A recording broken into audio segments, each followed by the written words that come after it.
Vamos a ir arrancando.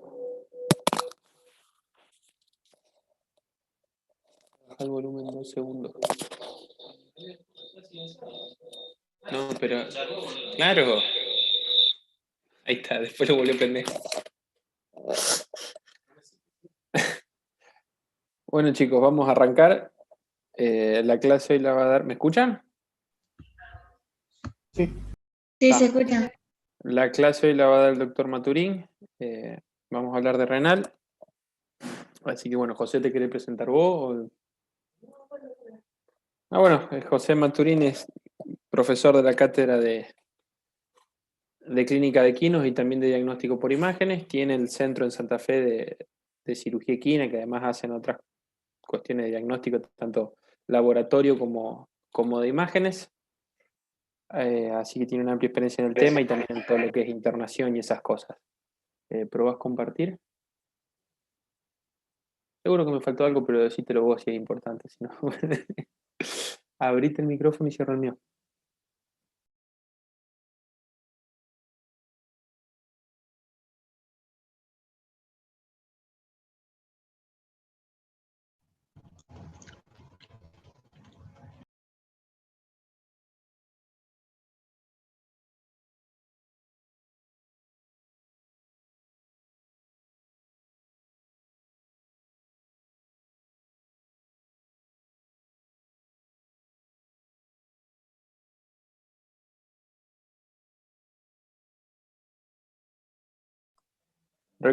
Recuerden las...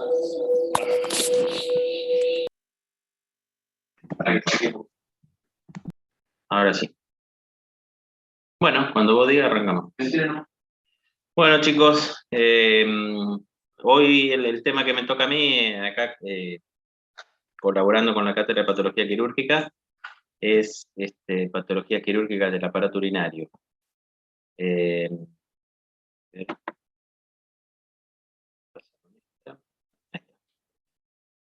Antes de arrancar, vamos a hacer una pequeña reseña semiológica del sistema urinario, para saber, bueno, con qué herramientas nosotros contamos para poder hacer un buen examen clínico. Siempre que vamos a tratar alguna enfermedad, recuerden que primero tenemos que tener el diagnóstico. Si no, estamos tirando un tiro de escopeta, se llama. O sea, le damos un arsenal terapéutico sin saber qué es lo que estamos tratando. Por eso siempre nosotros, por lo menos desde la cátedra que yo estoy, que es Clínica de Equinos, justamente habla de clínica,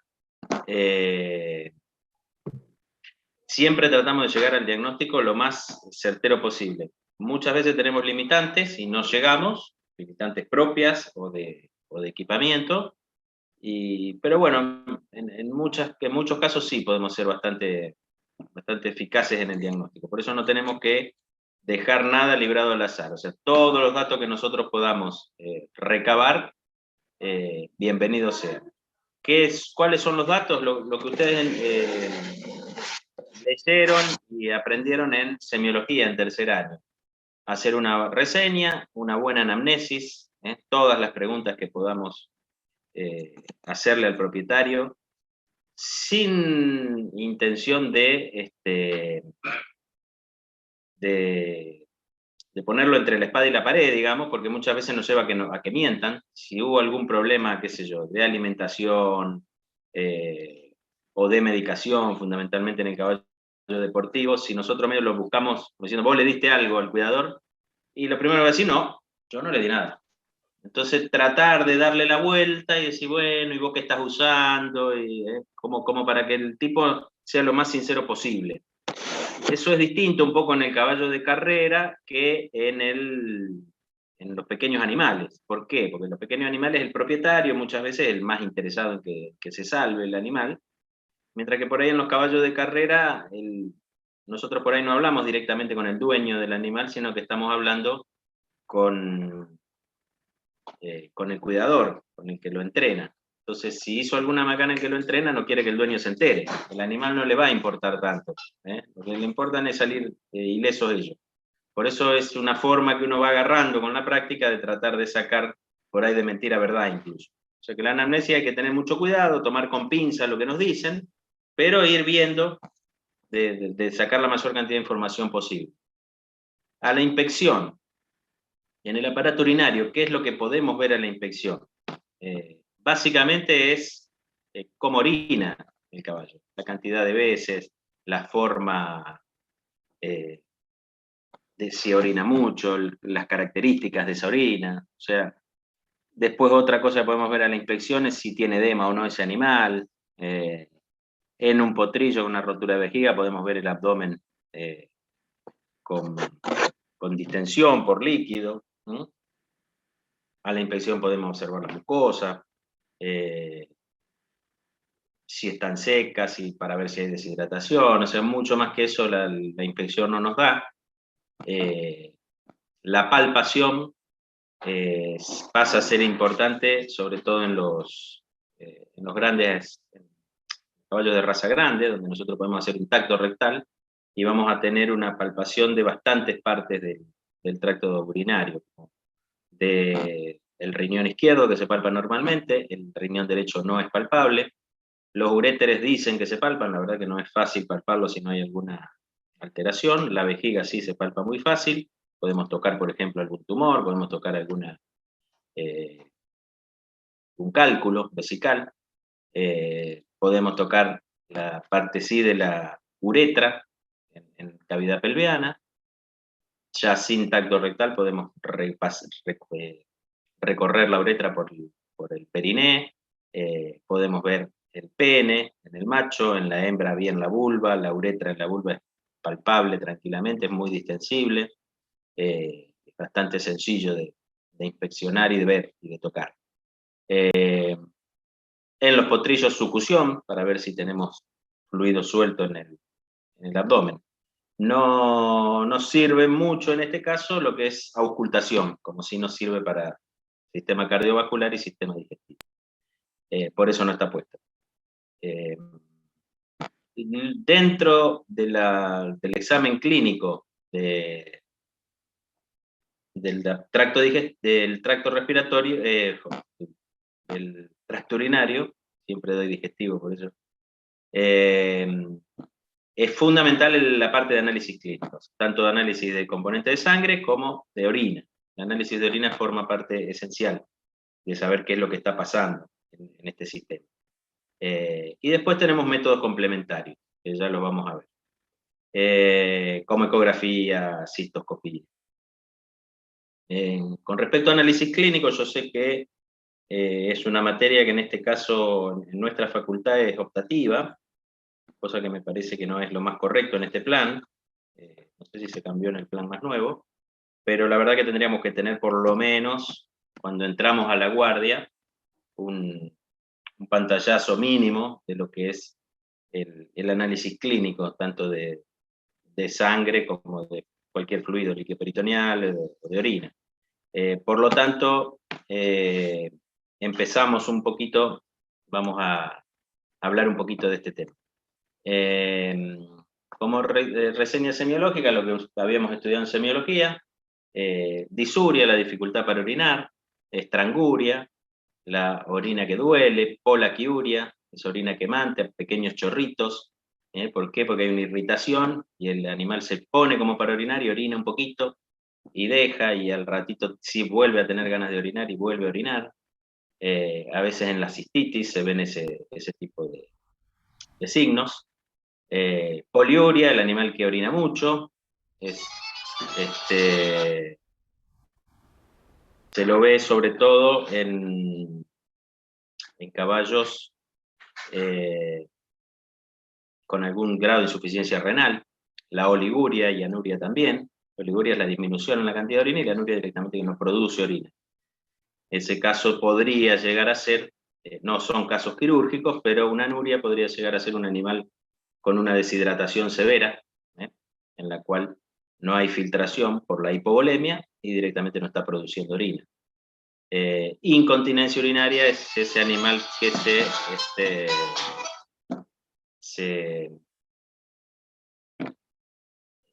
no puede contener la orina en la vejiga y se orina fundamentalmente, o sea, de a gotitas, está molesto, está inquieto cada vez que quiere orinar.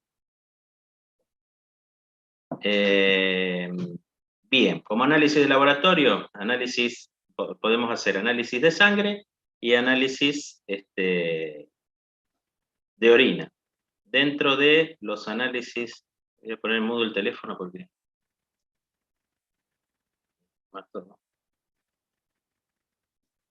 Dentro de, o sea, debemos hacer los dos tipos de análisis para ver en qué estatus se encuentra el sistema urinario.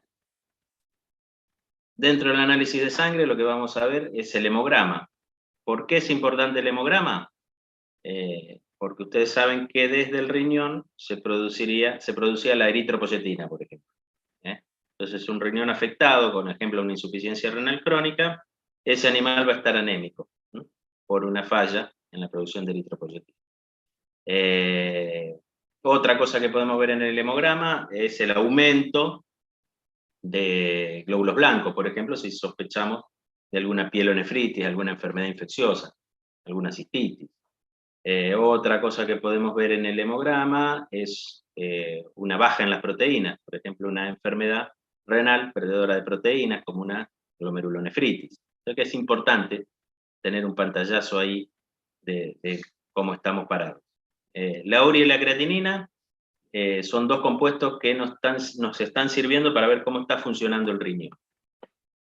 Si bien tenemos el problema que cuando están aumentadas las dos, no nos sirve solo la urea.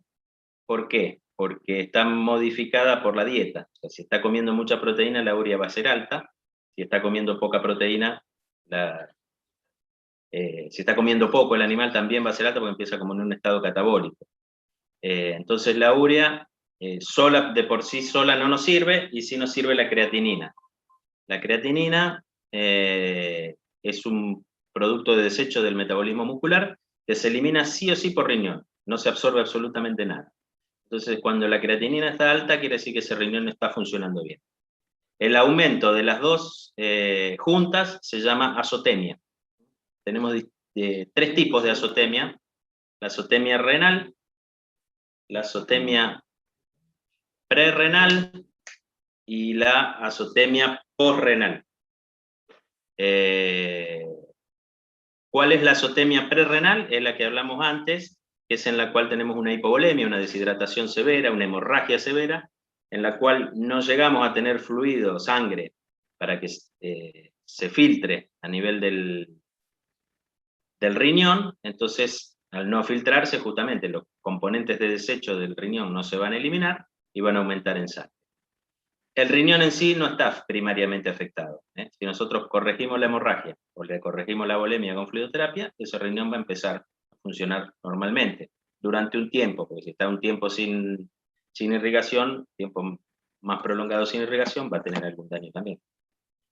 La azotemia renal es en la que está afectado primariamente el riñón. Puede ser una enfermedad autoinmune, puede ser una enfermedad infecciosa, puede ser una enfermedad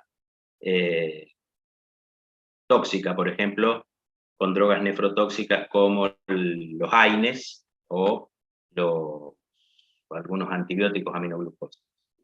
Y después teníamos la azotemia, o sea, el aumento de urea y creatinina posrenal, que es cuando el riñón funciona bien, filtra bien, elimina lo que tiene que eliminar, que va a vejiga, pero por ejemplo tengo la vejiga rota, una patología que se da en potrillos recién nacidos, y esa orina, en vez de salir al exterior, se vuelca a la cavidad peritoneal. Entonces, lo que tendría que estar eliminándose se vuelve a absorber por el peritoneo y nos da un aumento de la urea y la creatina. ¿Cuál es la desventaja que tienen la medición de estas dos sustancias? Es que para que haya una azotemia marcada, o sea, detectable, mejor dicho, no marcada, una azotemia detectable en el análisis de sangre, voy a tener que tener una pérdida de las 2/3 partes de los nefrones. Si yo tengo un solo riñón, tengo el 50% de los nefrones funcionales, no voy a tener ni uremia ni creatinina alta. Va a estar normal. Entonces, ¿qué quiere decir eso? Que cuando nosotros hacemos el diagnóstico de insuficiencia renal por azotemia, quiere decir que ya llegamos un poco tarde. Es importante tener ese panorama. Por eso se han estudiado otras cosas como enzimas, que ahora vamos a ver.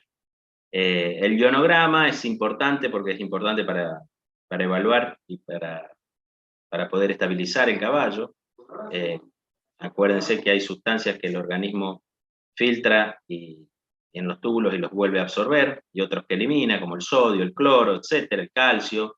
Entonces, en las insuficiencias se nos produce una alteración del ionograma. Es bastante difícil, no es algo que lo hacen todos los laboratorios, la medición del ionograma, porque se necesitan, por los equipos en sí, hay que tener una cantidad de muestra bastante importante, se descalibran, pero bueno, hay laboratorios que por suerte podemos mandar a medir. Las proteínas totales, como ya dijimos, que pueden estar bajas en enfermedades perdedoras de proteínas. El fibrinógeno es una proteína indicativa de inflamación aguda. Nos sirve, es totalmente inespecífico, o sea, no nos dice dónde está la inflamación, pero tiene un muy buen valor pronóstico. O sea que si yo tengo un fibrinógeno alto, yo puedo decir que hay un proceso inflamatorio importante, no sé dónde va a estar, si está en el pulmón, si está en el intestino, si está en el riñón. Pero si tengo signos renales, más el fibrinógeno alto, más fiebre, y bueno, puedo sospechar de que estoy con algún proceso infeccioso a nivel del riñón, por ejemplo. El pH sanguíneo también es bastante difícil medir, hay que tomar sangre arterial de una forma especial, en un tubo especial no se hace habitualmente a campo. Y las enzimas musculares son enzimas que se han medido, musculares o hepáticas, que la más estudiada en el caballo es la gamma GT, que se mide en orina y sí tiene una importancia en valor diagnóstico en que hay daño renal mucho más tempranamente que cuando tenemos azotemia. Entonces podemos tener un caballo sin azotemia, con un aumento de la gamma GT en orina, y podemos predecir que va a haber un trastorno renal que puede ser más grave a futuro. Entonces, la fosfatasa alcalina se ha medido, la láctico de hidrogenasa también. Nosotros la que tenemos experiencia es la gamma GT, que es la más estudiada. Bueno, esto es solamente para... La clase después la subimos en el entorno. Después la clase se sube en el entorno, no se enloquezcan con esto, solamente para que les quede ahí si quieren repasar. Los valores normales también, de calcio, cloro, potasio, sodio, fósforo. Este era un caballo que tenía un trastorno, tenía una insuficiencia renal crónica por un problema inmune, animal joven. Esto está en los libros, no es para que se enloquezcan, pero es la excreción fraccional de fósforo, que también se utiliza como indicador. Esto es para tratar de hacer el diagnóstico previo a, esto es más de medicina interna, pero es para tratar de hacer el diagnóstico previo a que tengamos una azotemia marcada, en el cual ya tenemos una enfermedad renal avanzada. La gamma GT se divide con la creatinina urinaria, y el valor normal es menor a 25. Si da más de 25, quiere decir que ese animal está afectado. En este caso, fíjense que teníamos 20 de gamma GT, 1,66 y 5,97 de creatinina. Fíjense la creatinina altísima, lo normal es hasta 1,90, da el libro, 2, dice acá el laboratorio de 20 a 40. La urea, de 0,20 a 0,40 estaba en 1,61, este animal estaba bien azotémico, y la relación en orina la gamma GT 6,3, la creatinina 0,23, si sacamos la relación nos da 27, o sea que más de 25, que era lo normal. Este caballo tenía signología clínica aparte. La excreción fraccional sirve exactamente para lo mismo, para tratar de medir, por eso acá está medido el fósforo en orina y se saca con una fórmula también, esa que tienen hacia arriba, el valor normal para el fósforo, de 0 a 0,5, eso está en los libros, no es para meternos en este tema puntualmente, sino para que sepan que son cosas que la podemos hacer sin necesidad, no es ciencia oculta, digamos, solamente teniendo el conocimiento de que se pueden hacer, y un laboratorio disponible, que se pueda derivar la muestra, se pueden hacer y tratar de evaluar un poco lo que le decía al principio, el estado del riñón un poco más completo antes de instaurar una terapia que no sabemos qué es lo que vamos a tratar si no tenemos el diagnóstico lo más certero posible. Eso con respecto a análisis de sangre. Con respecto a análisis de orina, nosotros debemos saber cómo tomamos la muestra. Siempre tenemos que tomar la muestra antes de empezar la fluido. ¿Por qué? Porque después nos va a dar alteraciones. Entonces, antes de empezar la fluidoterapia necesitamos tomar la muestra. Hay dos formas. Sondeando, fíjense que ahí está la foto de, esa es una sonda muy gruesa, sin embargo la uretra es bien distensible, o sea, se puede pasar lo más bien. Es sencillo, generalmente lo que hacemos es darle un poquito de acepromacina, si el caballo obviamente no está descompensado, ¿no? Si no está deshidratado porque es vasodilatadora, o algún otro relajante como silacina, un relajante muscular, entonces el animal prolapsa el pene y ahí podemos sencillamente pasar la sonda hasta recoger la orina. Y la otra es por el chorro medio. ¿Qué es chorro medio? Es esperar, quedarse al lado del caballo en el frasquito hasta que el animal orine. Cuando tienen poliuria es muy fácil, cuando tienen anuria pueden estar 10 días y parado al lado y no larga nada. Entonces, depende de cada caso, es lo que hacemos. Es interesante, ¿por qué el chorro medio? Porque si yo quiero hacer un cultivo, un análisis para cultivo, el frasco tiene que estar estéril, yo descarto el primer chorrito que puede arrastrar bacterias de la punta de la uretra y ahí tomo después la muestra. Y esa es la contra por ahí que tiene la toma de la muestra con la sonda. O sea que yo puedo arrastrar bacterias desde... Tiene que estar primero la sonda estéril, obviamente que no siempre la tenemos, y después que yo puedo arrastrar desde la uretra hacia adentro bacterias y se me contamine la punta de la sondita, la luz de la sondita, y cuando tomo la muestra me salga contaminada. Entonces no es lo más ideal el sondaje cuando yo quiero hacer un cultivo de orina. Si puedo hacer por chorro medio, mejor. Pero los dos son válidos. Eso era en un macho, esto es una hembra. La hembra, fíjense que tiene una uretra, está bastante cerquita del vestíbulo. Este es el vestíbulo. ¿Se ve la flecha? Sí. Y ahí está la uretra, que yo normalmente con una aguja, fíjense que donde está la mano apenas metida, se pone el dedo en la uretra y por debajo del dedo se va pasando la sonda. Y esto es lo mismo que para el macho, es mucho más fácil que el macho de sondear, pero el tema para el cultivo y eso es lo mismo que habíamos hablado en el macho, ¿no? Se prefiere por ahí si se puede el chorro medio. Una vez que tenemos la muestra, que va a depender, en general nos conviene hacer dos tomas, una en un frasquito chico estéril, que son esos que venden en la farmacia, para hacer un cultivo, y el otro en un frasco de mayonesa, puede ser de vidrio, que no necesariamente esté estéril para hacer el análisis físico y químico de orina.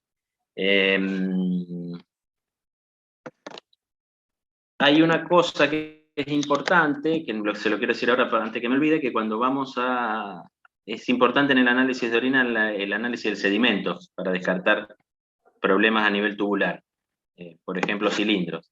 La orina en el caballo es sumamente alcalina, es pH 8, más o menos, y si yo me demoro en llevarla al laboratorio, o yo se la llevo, por ejemplo, esta tarde al laboratorio, y la va a procesar mañana, ese dato de los cilindros no lo voy a tener, porque se desaparecen en la orina. Entonces es importante por ahí tener el laboratorio de confianza, y decirle, mirá, ¿cuándo me podés hacer un análisis de orina? Pues necesito ver el sedimento, me interesa ver el sedimento, así me la podés procesar enseguida, para que no se me pierda ese dato.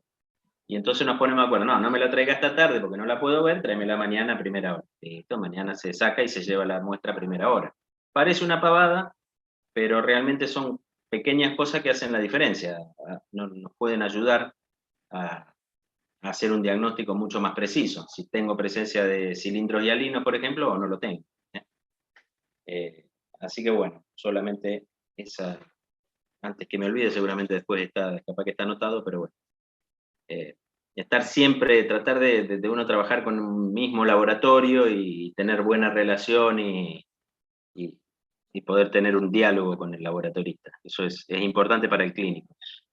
El examen físico, esto podemos ver básicamente nosotros mucho, con respecto al color, al aspecto. El color en el caballo es bastante variable, desde un color, en los potrillos es muy clarito, un poquito más amarillita que el agua, mientras que en el adulto puede verse así como esa que está en la foto, eso es una orina normal. Está decantada, tiene mucho sedimento, ese es el aspecto es turbio, incluso ahí abajo dice viscosidad, puede ser viscosa, es un motivo de consulta bastante frecuente de los propietarios que nos dicen que el caballo orina cargado. ¿Qué es que orine cargado? Que la orina la ven más oscura o que es media espesa. Bueno, el caballo tiene en su pelvis renal unas glándulas que producen moco. Entonces es bastante común que nosotros veamos una orina que tenga contenido de moco. Es totalmente normal. No es que está cargado, ni que tiene alguna enfermedad, ni nada. Por otra parte, muchas veces los propietarios, ahora no tanto, aunque todavía algunos te lo dicen, relacionan el dolor dorso-lumbar, dolor muscular dorso-lumbar por alguna patología musculoesquelética, como un dolor de riñones. Por eso es muy común que, si ustedes vayan, cuando el que le interesa la especie, que vaya al hipódromo, va a escuchar, le di para los riñones. Como que eso le va a sacar el dolor renal.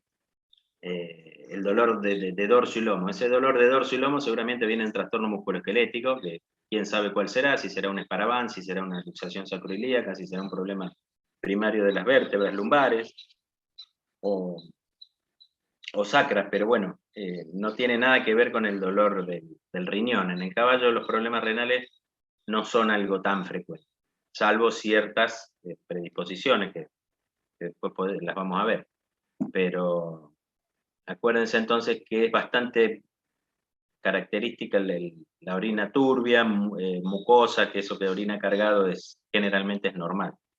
Por ejemplo, un caballo que con la temperatura que hizo hoy, parió hace un rato, no tomó mucha agua a la mañana porque no le dieron, porque lo iban a hacer un trabajito que lo iban a mover, el caballo transpiró, y la primera orina que va a ser bastante cargada.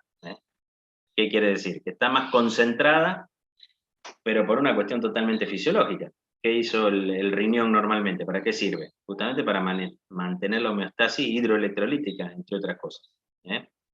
Y el equilibrio ácido-base, entonces pone en funcionamiento todos sus mecanismos para concentrar la orina y eliminar menos agua, a través de la hormona antidiurética, lo que ustedes estudiaron en fisiología. Por eso todo tiene que ver con todo. Y esa es la orina cargada de un caballo que no tiene absolutamente nada. Entonces ahí ya empiezan que si le damos unos sueros y la verdad que no tiene ningún sentido pasarle un sachet de suero, que muchas veces te lo dicen los cuidadores. No, yo le pasé suero porque lo vi orinar cargado. ¿Cuánto le pasaste? Y un sachet con urotropina o anfotropina, que eran cosas que se usaba, que en realidad eso era un antiséptico muy leve, muy básico de vías urinarias que no sirve para nada, pero que muchos laboratorios por muchos años y siguen vendiendo y ganando plata con esa creencia. Bueno, me fui un poco por las ramas. Con respecto a la viscosidad dijimos que es normal, la densidad más o menos 1020, 1030 es la densidad normal. El animal tiene capacidad para concentrar o diluir orina si está tomando, si estamos pasando mucha agua, por ejemplo, en un caso de un caballo con una impacción que estemos sobrehidratando. Entonces eso varía, y sí lo que nos vamos a encontrar en el caballo que no tiene capacidad ni para diluir ni para concentrar orina, es lo que se llama una isostenuria, que es la densidad de la orina similar al plasma. ¿Por qué? Porque como filtra es como orina. Eso se llama isostenuria. Después lo otro es normal, que esté un poquito más alta, un poquito más baja, depende de lo que esté, cómo esté hidratado en ese momento el animal. El olor no es desagradable, un olor a orina normal, no tiene que tener olor pútrido, por ejemplo, en un caballo con alguna infección. Y la cantidad es muy difícil de regular, es muy variable. Va a depender mucho de la ingesta de agua que tenga ese animal, de la dieta, y es muy difícil medirla también. Si, por ejemplo, nos podemos dar cuenta en el caballo estabulado, hay un síndrome que se llama síndrome poliuria polidipsia, que puede tener varios orígenes, pero yo creo que el más común en el caballo estabulado joven es la poliuria polidipsia psicogénica, o sea, el animal que está aburrido y que empieza a tomar agua, y si le da 5 baldes de 20 litros de agua, se los toma, y obviamente esa agua no queda, la orina. Entonces la cama esa, el tipo le tiene la cama, le puso la cama nueva, en 2 días es un barrial, es un barro, porque el animal se toma 4 o 5 baldes de agua por día, literalmente, y orina todo eso por día en un box de 3x3, con cama de viruta, termina siendo un chiquero. Y ese es un problema de motivo de consulta, no es de todos los días, pero no es algo infrecuente. Por supuesto, debemos descartar otra causa. La poliuria polidipsia psicogénica es una causa, después el síndrome de la insuficiencia renal crónica es otra causa de poliuria polidipsia, diabetes, hay varios problemas, pero son mucho más raros. Yo creo que la más común en animales jóvenes, por ejemplo, es la psicogénica. Este era un caso raro, pero puede ser una orina normal de un potrillo o de un animal que haya tomado bien agua, que esté comiendo verde, que tenga mucha agua, pero era un caso con insuficiencia renal crónica por tenía una glomerulonefritis inmunomediada. Era un animal joven de 3 años. Fíjense que la orina es bastante diferente a esta. Parece la orina de un potrillito que está mamando. Esta era una orina más turbia. Por supuesto, con esto no vamos a hacer un diagnóstico, pero está a modo de ejemplo. Esta era una yegua que tenía una litiasis vesical, un cálculo en la orina, y bueno, fíjense la orina turbia, incluso estaba con una cistitis, por supuesto, por el cálculo del tamaño de un huevo, más o menos un huevo de gallina. Este era un caballo con hematuria. Son las distintas formas. Esta orina también, creo que acá está la foto, esta orina también podemos verla en el caso de mioglobinuria, que es una enfermedad que se llama rhabdomiólisis, rhabdomiólisis recurrente, es bastante común en el caballo de carrera, y en la etapa aguda de la enfermedad, en algunos casos que hay un daño bastante importante de orina, se produce el daño muscular, la mioglobina pasa a sangre y se elimina rápidamente por riñón. Teníamos que tener en cuenta que esa mioglobina es tóxica también para el riñón, y como cuando hay una hemólisis intravascular importante, por ejemplo por piroplasmosis, por anemia colchiosequina, puede haber un daño renal por pigmenturia. Este era un video, pero no debe andar. No andan los videos porque no se ven. No, pero no. No, porque estaba en la otra compu y no está el archivo. Acá tienen ese caballo orinando que tenía, nunca supimos la causa de este caballo. Este caballo terminó infosurado, terminó muriendo, y caballo que no sé si no fue un problema inmune, nunca llegamos al diagnóstico en sí, pero orinaba sangre, tenía problema en todos lados, hasta en los ojos, tenía queratitis, un desastre. Caballo que empezó con pérdida de peso. Bien, eso con lo que respecta al análisis físico de orina. Después tenemos el análisis químico de orina. El análisis químico de orina lo hacemos básicamente con una tirita. La verdad que parece una pavada, pero no, para hacerlo bien no es una pavada. ¿Por qué? Porque la glucosa, tenés que verla, les digo, no me acuerdo bien, te lo dice el frasquito. Sumergimos la tirita en la orina y tenemos que comparar con toda esta escala que nos da el frasquito. La glucosa la leemos a los 20 segundos, las proteínas a los 25, el leucocito a los 15, se marea. Para medirla bien tiene que ser alguien que esté entrenado. La podemos hacer como clínico, pero si lo hacen en un laboratorio es mejor. Y nos da una importancia, está en el acto, digamos, y nos da una importancia, tiene una importancia bastante útil este tipo de análisis, que es muy simple.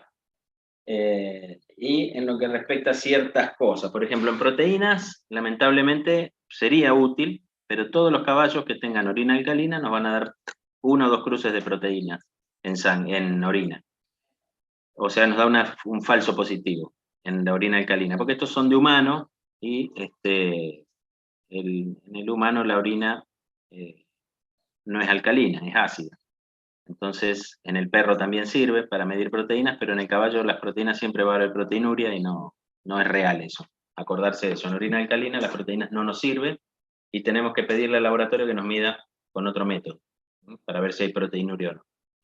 La glucosa en el caballo, la verdad que no es muy importante, no hay alguna enfermedad que nos dé glucosa positiva. Si tiene glucosa, por ejemplo, podemos averiguar si le estuvieron dando sueros glucosados, se usan sueros glucosados hipertónicos por ahí en el caballo, aumenta el nivel de... La glucosa es una molécula que al organismo le sirve, entonces si bien es muy difusible y pasa orina por glomérulo, como es útil, porque de ahí saca la energía el organismo, ¿qué hace? Por un mecanismo activo, de transporte activo, absorbe toda la que puede. Cuando se pasa ese umbral de capacidad de absorción de glucosa, se produce la glucosuria, y esa glucosa a su vez arrastra agua, y terminamos siendo como un diurético osmótico, digamos. Pero en general, en condiciones normales, la glucosa en el análisis de orina no debería aparecer, salvo que esté tratado el caballo con alguna solución hipertónica de glucosa. Nitritos. Los nitritos no deben estar presentes en la orina. Los nitritos son producto de fermentación bacteriana. Si es positivo a nitritos, por eso le decía que es bastante importante, ¿qué significa? Que realmente estamos en presencia de un agente infeccioso a nivel de las vías urinarias. Entonces es un dato fundamental. Bilirrubina no va a haber problemas a nivel renal, sino a nivel hepático o en el caso de que haya como les decía, en una piroplasmosis, que haya una hemólisis importante, ahí podemos tener bilirrubinuria o algún trastorno hepático. Hemoglobina también, en el caso de hemólisis, vamos a tener, va a teñir la orina de rojo, muy similar a lo que pasa en la rhabdomiólisis, en esa foto de esa orina oscura, tipo cerveza negra que se ve. Leucocitos también nos va a indicar, por ahí no necesariamente infección. Por ejemplo, un caballo que tenga una cistitis por un cálculo renal, por un cálculo vesical, nos va a decir que tiene leucocitos. Van a estar aumentados, pues nos va a indicar que está inflamado. Eritrocitos por ahí nos puede dar, en el caso de alguna lesión, por un cálculo, no es lo más común que haya. O lesiones, si nosotros tomamos la muestra con la sonda, es bastante común, si nosotros tomamos con sonda, que irritamos un poquito, que tengamos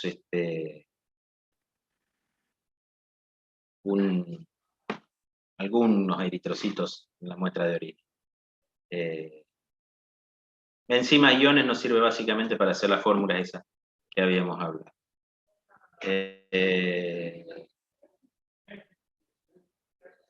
El sedimento. Esto es lo que habíamos hablado hoy, que debemos examinarlo dentro de 30 a 60 minutos de la toma de la muestra. Fundamental con respecto a la observación de cilindros. Los cilindros son desprendimientos dentro de la luz de los túbulos, y lo cual nos está indicando que hay un daño tubular. Entonces, no hay forma que estén por otra cosa que no sea por un daño tubular. Por eso es un dato importante. Y fíjense que si el laboratorio no lo procesa dentro de esa hora, directamente se pierde ese dato, que es muy interesante, muy importante, porque por ahí tenemos un daño tubular en un caballo que todavía no está azotémico y podemos actuar antes de que se produzca una azotemia, que ya es un cuadro muy avanzado de insuficiencia. El bacteriológico, dijimos que tomamos una muestra con un frasquito estéril. Esas son las bacterias más comunes que cita la literatura. Y lo que hace el laboratorio hace se llama UFC, que son unidades formadoras de colonias. Más de 10.000 quiere decir que hay alguna bacteria que es patológica. ¿Por qué? Porque puede haber bacterias que salen de la uretra, que no sean realmente bacterias banales en el pene, y que no sean causantes de patología. Entonces, se hace esa formulita en la que se sacan la cantidad de colonias que se forman con el cultivo. Esto es un ejemplo solamente de un análisis de ese cadáver, sí, es de ese caballo que tenía insuficiencia renal crónica, en la cual fíjense que la reacción era alcalina, 8,5, y tenía proteínas, pero las proteínas estas no les damos bolilla, vamos a medirla distinta. No tenía glucosa, no tenía nitrito, no tenía leucocitos, no tenía sangre. Y en el sedimento sí se observan células de transición sola y agrupadas formando cilindros. Entonces, esto nos estaba diciendo que el problema lo teníamos a nivel tubular. Podemos ver también células planas, que son las células de vejiga, que algunas que aparezcan es normal, pero cuando hay muchas quiere decir que tenemos, por ejemplo, una cistitis. Ya, sí. De pasar con vosotros. ¿Cuánto usás vos el tema de las tiras reactivas o cuánto? Especialmente buscando qué dato o algo que te pueda resolver un diagnóstico rápido. ¿Y lo que expliqué? Todo lo que expliqué. Sí, yo cuando voy a hacer un análisis de orina, que sospecho de algún problema, se pide todo, análisis físico y químico. Ya les digo, yo he intentado hacerlo. Nosotros allá en el centro tenemos el laboratorio y a veces no hay ninguno están los dos que hacen el laboratorio y nosotros tenemos acceso y tenemos las tiritas a mano. Pero la verdad que si no estás acostumbrado a leerla, tenés que estar ducho, no es ninguna ciencia, no es ninguna ciencia oculta, pero para hacerlo bien, las cosas hay que hacerlas bien, si no más vale no hacerlas. Entonces ese es mi criterio. Entonces yo prefiero derivarlas a un laboratorista y que él me haga el informe, y le voy a creer más a él que lo que yo haga, porque yo no tengo la paciencia para hacerla, ¿no? A lo mejor ahí alguno tiene paciencia, se pone a mirarla bien, estudia el prospecto y la hace. Ya le digo, no es ninguna ciencia oculta, pero básicamente cada punto que yo les describí es para eso, ni más ni menos. Cuando mandamos para hacer un análisis de orina, se hace todo, físico, químico y sedimento. Y si sospecho de algo, si no sospecho de algo, por ahí lo que no es sí o sí necesario es el cultivo. Si no sospecho de una infección, porque el caballo no tiene fiebre, porque no tiene leucocitosis, está todo bien, por ahí no pide un cultivo, que demora más días, es más caro, de rutina. Pero si sospecho infección, también va la muestra para cultivo. ¿Alguna otra? Bien, eso entonces con lo que respecta a semiología vimos hasta ahora y a análisis de sangre y análisis de orina. Ahora vamos a ver de qué métodos complementarios disponemos para poder evaluar el tracto urinario. Justo que vemos una que Sí, no. Tanto con la toma de muestra por chorro medio como por sondaje tenemos un grado de contaminación de la muestra. ¿En cuánto tiempo se debería procesar la muestra para cultivo bacteriológico antes de que aumente de forma significativa la unidad formadora de colonias por esta contaminación? ¿O no suelen aumentar demasiado? No, en general la orina no es un medio muy próspero para el crecimiento, para el desarrollo bacteriano. Tiene que haber algo que predisponga. En una orina de 8 y pico de pH, no creo que haya un aumento importante, significativo, sí. Pero sí, siempre se trata de ser lo más rápido posible. No tanto para que crezcan, sino para que no se mueran las pocas que por ahí pueden haber. Si agarramos alguna bacteria patológica, que no se muera y después no crezca en el cultivo. Pero si la muestra es bien tomada, la contaminación es poca, digamos. No es una cosa tan grande. Por supuesto que en la yegua le lavamos bien la parte de la vulva, el vestíbulo, para tratar de minimizar. Si la yegua tiene, por ejemplo, una yegua flaca que tiene el ano retraído y bostea y cae en el vestíbulo, y esa yegua sí va a tener mucha contaminación. Entonces lo que hacemos es tratamos de lavar todo bien, con pervinón jabonoso, se le pasa alcohol, 70, en este caso mejor para que no irrite tanto, y ahí esperamos para tomar, vendamos la cola, y ahí esperamos para tomar la muestra, tratar de hacerlo de la forma más limpia posible. No sé si contesté. Bueno, entonces vamos a seguir con los métodos complementarios, como la cistoscopía, ecografía y biopsia renal. La cistoscopía es bastante simple de realizar con un endoscopio flexible, más fácil en la hembra que en el macho, pero en el macho también se puede hacer, lo único que tenemos que tener un endoscopio más largo, con sedación. A ver si tenemos fotos, ahí está, ahí estamos haciendo una cistoscopía. Esta yegua tenía un cálculo vesical. En una hembra, que es más fácil que en el macho, muchas veces lo que necesitamos, en este caso no teníamos ahí la... O sí, no, capaz que sí. Porque no se ve la cámara de la fuente de luz. La fuente de luz tiene que tener una bombita para insuflar.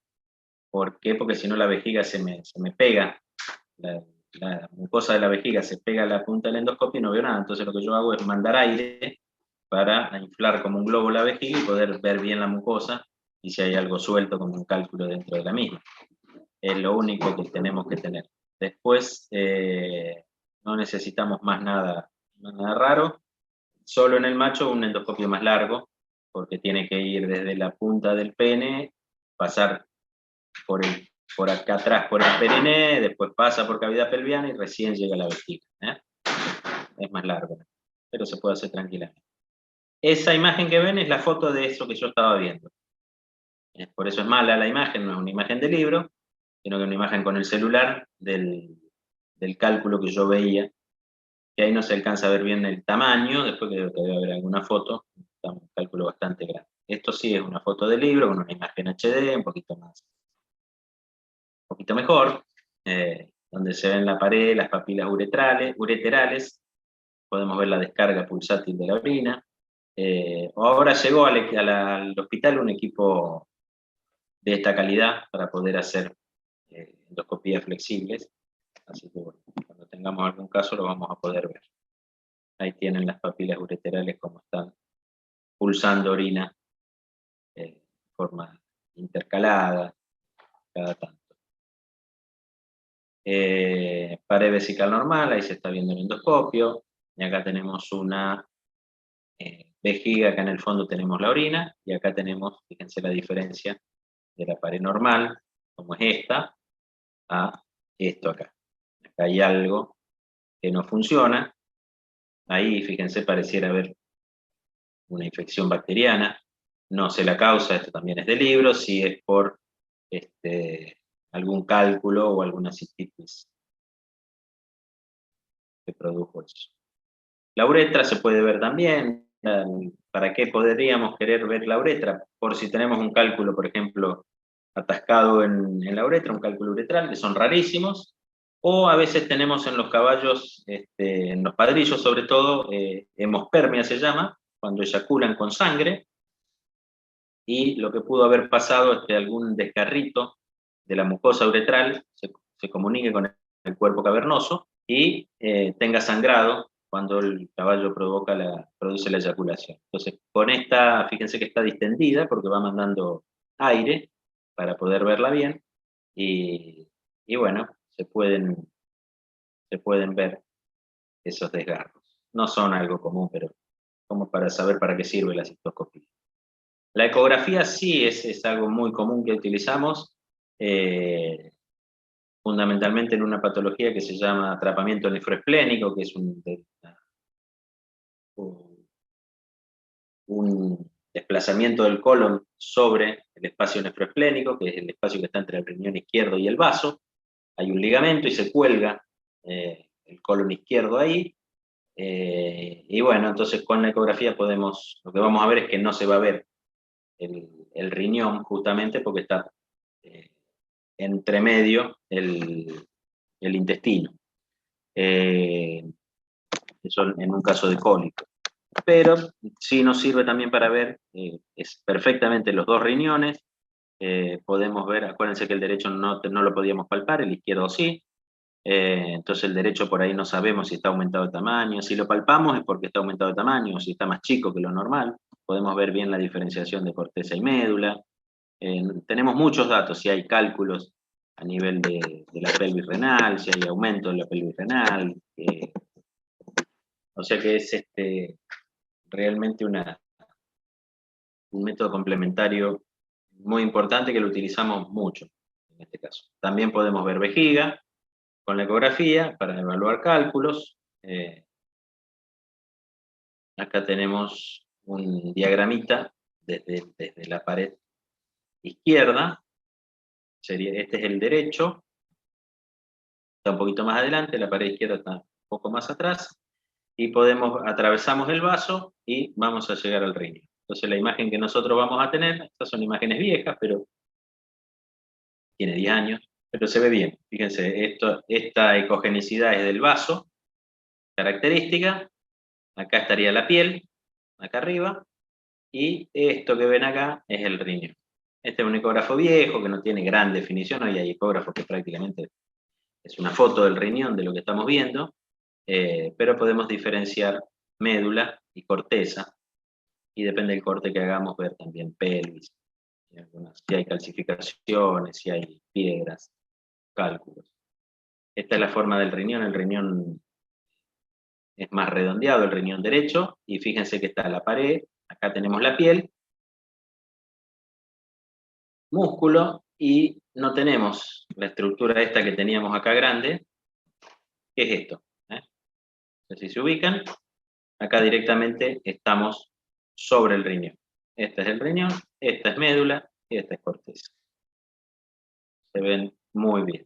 Ya les digo, estas son imágenes viejas con un ecógrafo con bastante pocas definiciones.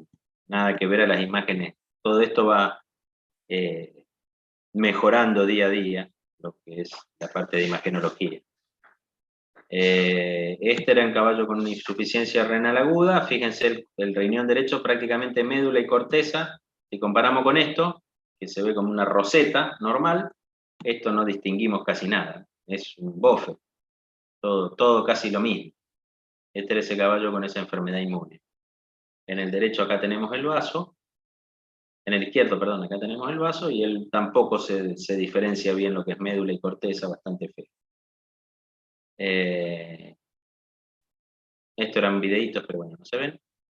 Y la otra método complementario que tenemos, que en este caso lo hicimos, pero en general ya se sabe que cuando llega a ese punto de pérdida de peso, de anorexia, es muy difícil.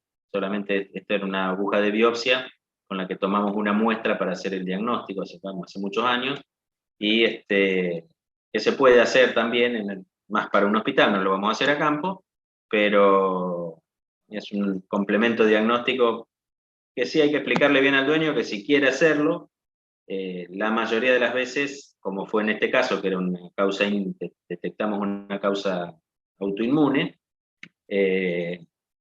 no tienen tratamiento, o sea, es muy difícil de que ese caballo salga adelante, pero bueno, está bueno hacerlo. Este era el videíto, pero tampoco lo tengo. Ahora, bien. No sé si hacen un deje o siguen todo de largo. ¿Metemos? A las 4 también, sí. Perfecto. ¿Alguna pregunta con respecto a complementarios? Sí. Bueno, ahí hay una. Decidieron realizar análisis de muestra de orina para descartar la leptospirosis en el caso de una roja, dado que eso no sí. O sea que en el caballo la leptospira existe, pero no da signos renales como en otras especies. En general son asintomáticas. Si nosotros a cualquier caballo estabulado tomamos suero y mandamos a hacer una titulación de anticuerpos, todos tienen anticuerpos contra la leptospira. En general el caballo no se enferma de leptospirosis como como otras especies, bastante resistentes, o sea, cursan asintomáticas y realmente no son un problema serio. Si bien, sí, está la oftalmía periódica equina, que es una enfermedad inmune producida por los anticuerpos, que se piensa que son anticuerpos a caballos que han tenido leptospirosis. Está discutido, en algunos casos se han aislado, en otros casos no se han aislado, o sea, todavía es discutible si es por leptospirosis o no, que generalmente se ven caballos viejos que empiezan con hacen una inflamación del ojo, y con epífora, mucho dolor, bueno, responden a la medicación, en general se le da corticoides, en general pasan sin ningún problema. A los 4 o 5 años vuelven a tener otro episodio, por eso se llama oftalmía periódica. Ya en ese caso suelen quedar algún grado de opacidad corneal o de la opacidad del cristalino, más que de la córnea. Y bueno, son caballos que recurrentemente cada tanto tienen algún problema, y cuando llegan a viejos se ve generalmente en caballos de salto. Caballo de carrera no lo vemos nunca porque son caballos jóvenes. No alcanzan a tener problemas a los 5 o 6 años, ya son caballos que se están retirando de las pistas, mientras que el caballo de salto, su vida útil es mucho más larga y su apogeo está entre los 10, 12 años. Entonces es más común de ver en caballos así de salto, pero como per se la leptospirosis en el caballo no es algo que genere muchos problemas. Ya les digo, si queremos ver, analizar en cualquier estudio 10 caballos que mandemos para hacer serología, y los 10 van a tener algún grado de titulación de anticuerpos, mayor o menor, pero ninguno tuvo síntomas. Bien. Ahora sí vamos a empezar básicamente con las enfermedades obstructivas del tracto urinario.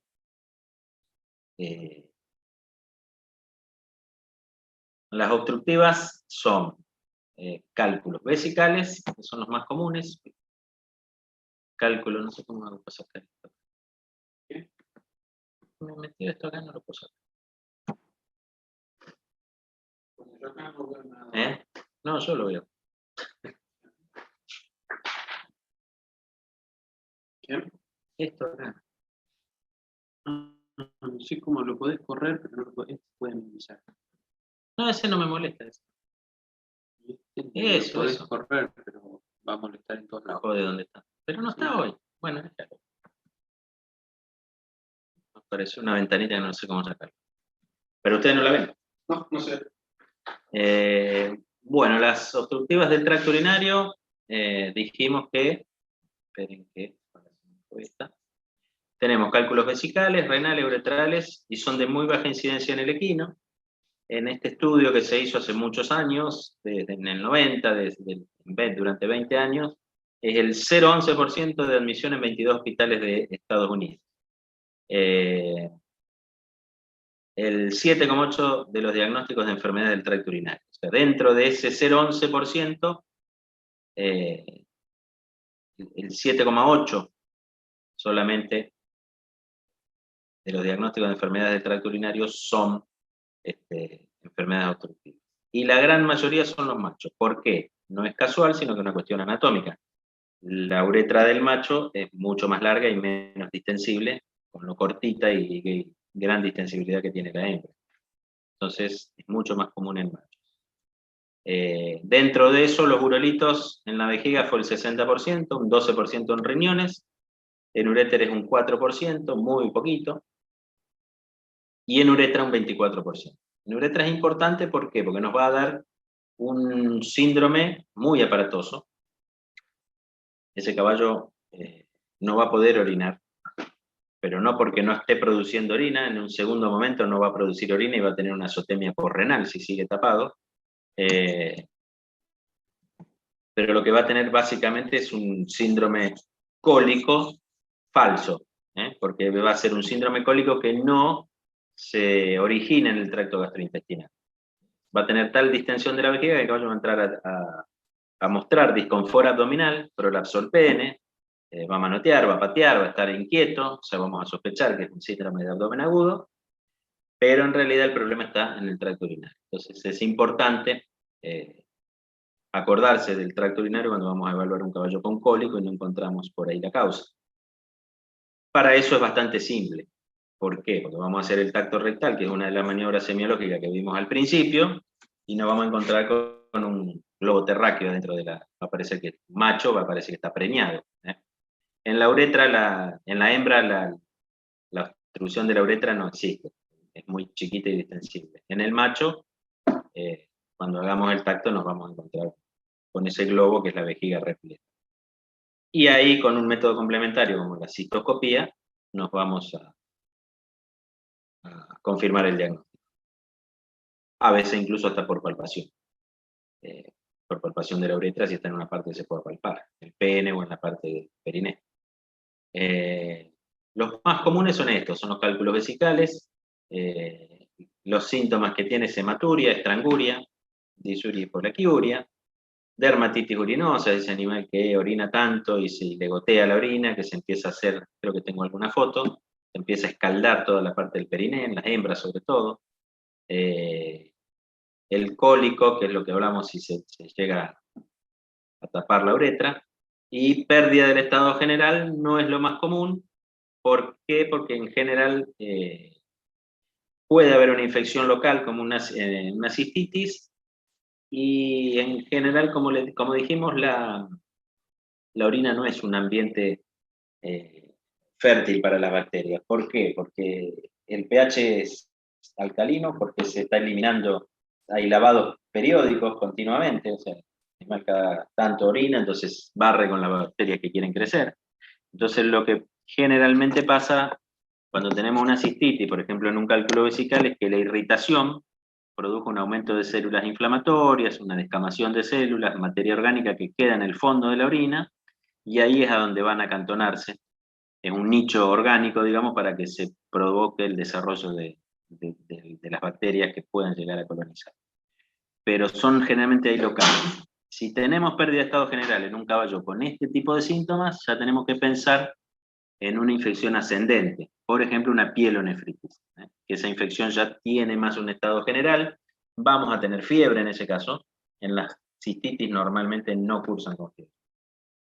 Acá tienen una yegua que tenía una dermatitis urinosa por una incontinencia urinaria, fíjense cómo le gotea la orina, entonces se empieza a quemarle todo el periné, y todo esto que ven acá es orina. El diagnóstico diferencial de esto, del cálculo vesical, es la parálisis vesical. Por ejemplo, una parálisis vesical por alguna enfermedad como herpes virus equino. Hay otra enfermedad que puede producir una parálisis vesical, que es la intoxicación, ataxia cistitis sorgo-dependiente, intoxicación con sorgo, sobre todo el sorgo cuando está rebrotando después de lluvias. Trauma, EPM, hay varias causas de esto. Fue un trauma, por ejemplo. Esta yegua que ven acá tuvo un trauma en la gatera, en realidad, y tenía un golpe en la cadera, del hueso de la cadera, y se ve que evidentemente ha tocado, se había golpeado, se volvió en la gatera y quedó con esa paresia. Después se recuperó, fue temporal. Pero mientras hizo eso, tuvo que tratarla con antibióticos hasta que se pudo recuperar.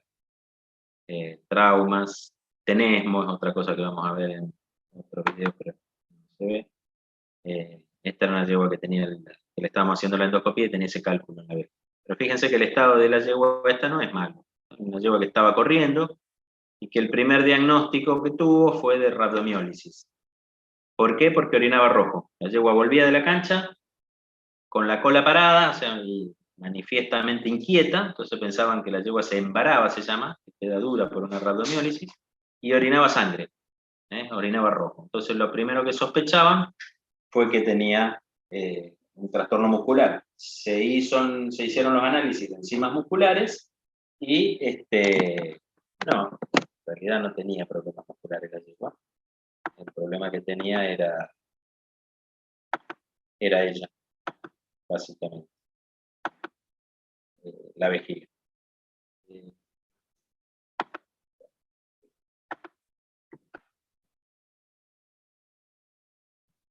El diagnóstico, entonces. el cálculo vesical por la anamnesis, los signos clínicos, el tacto rectal nos ayuda mucho, la ecografía de cistoscopía, como para corroborar. El tacto rectal tiene que ser un cálculo grande, puede haber cálculos pequeños que no lo vamos a tocar y sí lo vamos a ver con la ecografía. La ecografía es bastante sencilla, sobre todo la gente que se dedica a reproducción, que hace ecografía transrectal seguidamente, lo diagnostican bastante fácil. Y bueno, la cistoscopía ya no es algo que hagamos habitualmente acá, porque necesitamos esa bombita que insufle. Generalmente lo hacemos cuando tenemos alguna derivación. Pero se podría hacer teniendo el equipo. Estos son imágenes del libro, fíjense, acá está con orina y acá está más vacía. Este es uno de los tipos de cálculo que tenemos, que son los cálculos espiculados, tipo 1, más comunes, amarillentos, que son de carbonato de calcio. Este así era el que tenía esa yegua, y que van largando, ven que fíjense que acá están como medio rotitos, así es como que se van desgranando y largan como una arenilla, bastante, que raspa mucho, que eso es lo que nos va a provocar la situación. Y los tipo 2, que son más raros, bueno, esto es para mostrar el núcleo en el que se originó el cálculo, también era un núcleo similar a lo que pasaba con la infección. Un núcleo orgánico, y a partir de ahí se empiezan a depositar sales minerales. Y los tipo 2, que son de fosfato de magnesio y carbonato de calcio, son lisos y muy resistentes a la ruptura. O sea, son muy difíciles de romper. De esto, la verdad que yo no vi nunca. Todos los que he visto han sido estos así. Pero bueno, un día iremos a ver. Tratamiento es quirúrgico. O sea, hay que eliminar ese cálculo, no hay ninguna otra posibilidad. Y se puede hacer de distintas formas. Por cistotomía, por laparotomía, uretrostomía subisquiática, cistotomía pararectal, no debe ser muy fácil, esfínterotomía pararectal, son las hembras, en los machos también se puede hacer abriendo la uretra ahí a nivel del periné, por debajo del ano, y por la laparoscopía, más recientemente se han descrito técnicas. Cuando el cálculo es muy grande, no nos queda otra que la laparotomía. Cuando el cálculo es chico, la esfinterectomía o a través de la uretra es posible sacarlo, retirarlos en las hembras. En los machos no tuve nunca para hacer una esfinterectomía pararectal, no hice nunca, como esta acá, de un colega de Ecuador, doctor Costa. Pero fíjense que es bastante, yo no sé cómo cerrará esa, es grande el cálculo, no sé cómo quedará eso ahí. Es bastante grande el agujero. Se puede hacer con anestesia general o se puede hacer con anestesia epidural y sedación. En este caso están tratando de sacarlo así. El daño que se debe hacer en la uretra me parece que es bastante grande. Se ayuda, igual que para hacer retirarlo por la uretra, contacto rectal, uno lo atrae hacia el exterior, lo puede agarrar con alguna pinza si no es muy grande. Si es muy grande no hay forma de agarrarlo. Nos pasó una vez con la doctora Macedas, 2 o 3 años debe ser, de una yegua madre, pero una yegua vieja, que bueno, no era la posibilidad, no era la opción hacer una cirugía por el riesgo que tenía. La yegua estuvo preñada, parió, y después la yegua está en buen estado general, pero tenía su cistitis, y bueno, intentamos hacer la técnica por extraerla a nivel de la uretra, y la verdad que el tamaño era como de una naranja grande, y no había forma que salga por la uretra, así que no la pudimos sacar. Se palpaba muy bien, la tocaba yo con el dedo por acá adentro, pero no hubo forma que pase porque íbamos a romper todo. Esa yegua, la única forma para sacarla, con el tamaño de ese cálculo, hubiera sido una yegua criolla, chica para colmo, hubiera sido una laparotomía, como esta que ven acá. Traer la vejiga, exponer la vejiga, abrirla y sacar con una pinza, tomar el cálculo, que debe haber sido un cálculo así o más grande. Ahí tienen otro. Ahí está la esfinterotomía y esfinterotomía uretral en yeguas. través de la uretra. A veces es necesario abrir el esfínter uretral y a veces solamente con distensión, con buena lubricación y metiendo los dedos, ir abriendo despacio, con una mano en el recto, atraemos el cálculo y después lo vamos tratando de agarrar o con alguna pinza o a veces directamente con los dedos, depende del tamaño, y lo retiramos. Así. Así es como se saca. En algunos casos que no es tan grande. Este fue el caso de esa yegua que le dijimos, que lo sacamos así sin problema. Este era el cálculo que tenía ese tema. Fíjense que es bastante abrasivo. Después lo que es importante es hacer un buen lavaje por gravedad. Lo ideal sería alguna solución estéril. Si no, bueno, se puede hacer con agua y se le dan antibióticos. Pero hacer un buen lavado porque queda lleno de arenilla, de esa arena que la vejiga, y no queremos que eso quede y se nos provoque una mayor infección por contaminación. Entonces acordarse siempre de colocar agua, si es posible, ya les digo, estéril mejor, y retirarla después con la misma zona. ¿Alguna pregunta? Veo que hay varias cosas. Sí, no. Si la técnica para rectales entra por el lado del ano sin tocar el tubo digestivo ni el genital, a la luz se refiere. Si la técnica sería... Para rectal, si es que no toca la luz del ano, ni no se para Sí, la foto no la tengo. luz del tubo digestivo. No, por supuesto. Sí. No la hice nunca, yo lo he leído en los libros, no tengo ninguna experiencia en esa técnica. No la haría tampoco, me parece que es peligroso justamente por eso. Y no sé qué tan fácil debe ser después suturar ahí, llegar a la vejiga. ¿No? Pero bueno, está descrita en los libros. Después el otro. Yo le algo contesté si el sorgo granífero, o sea, el sorgo te produce la parálisis de kilo, como lo había dicho.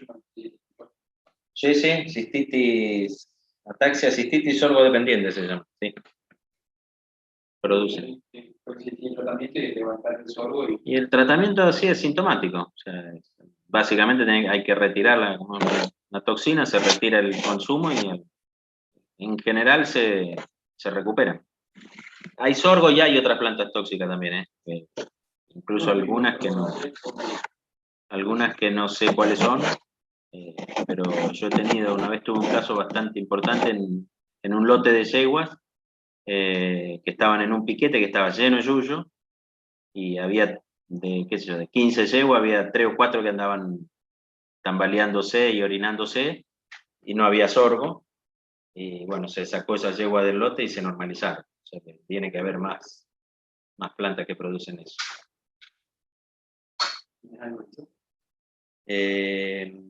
¿Otra? Si sirve para madre, bueno, si eso lleva con incontinencia por consumo de sorgo, sigue para madre, no con incontinencia. Pasa que hay que ver por qué es la incontinencia. Si es por el consumo de sorgo, la gran mayoría no quedan con secuelas, se recuperan. Al sacar el consumo del tóxico se normaliza. ¿Sí? Hay que ver que no tenga otra causa. Una causa infecciosa, como un herpes o un EPM. Mielitis protozórica equina, nos referimos con EPM.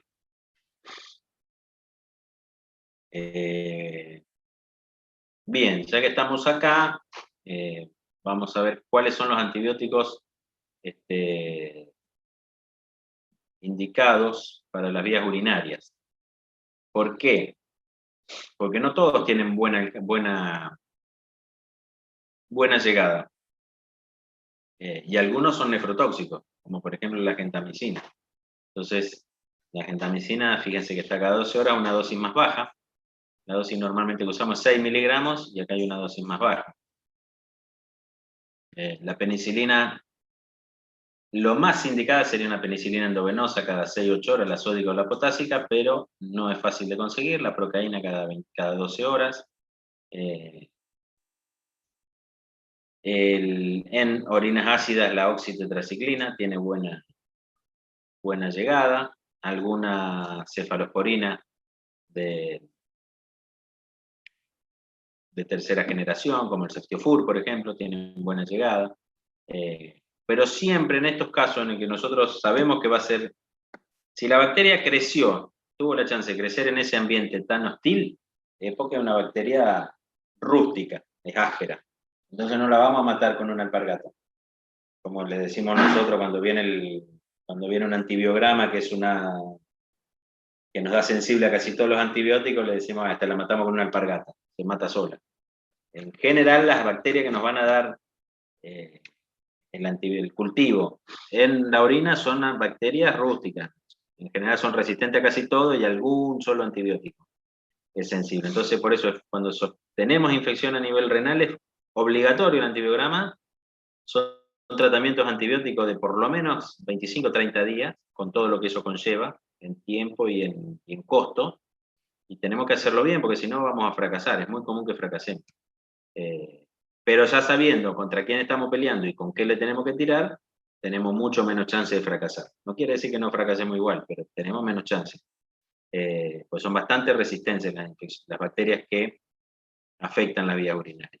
Por eso hay que tratarlas con la severidad que corresponde. Eso que le damos una semanita y cortamos y probamos, y bueno, a ver, vamos a darle penicilina genta, a ver qué pasa. No. Antes de empezar el tratamiento, total no son cosas de urgencia en general, salvo que tenga una pielonefritis y que esté con fiebre.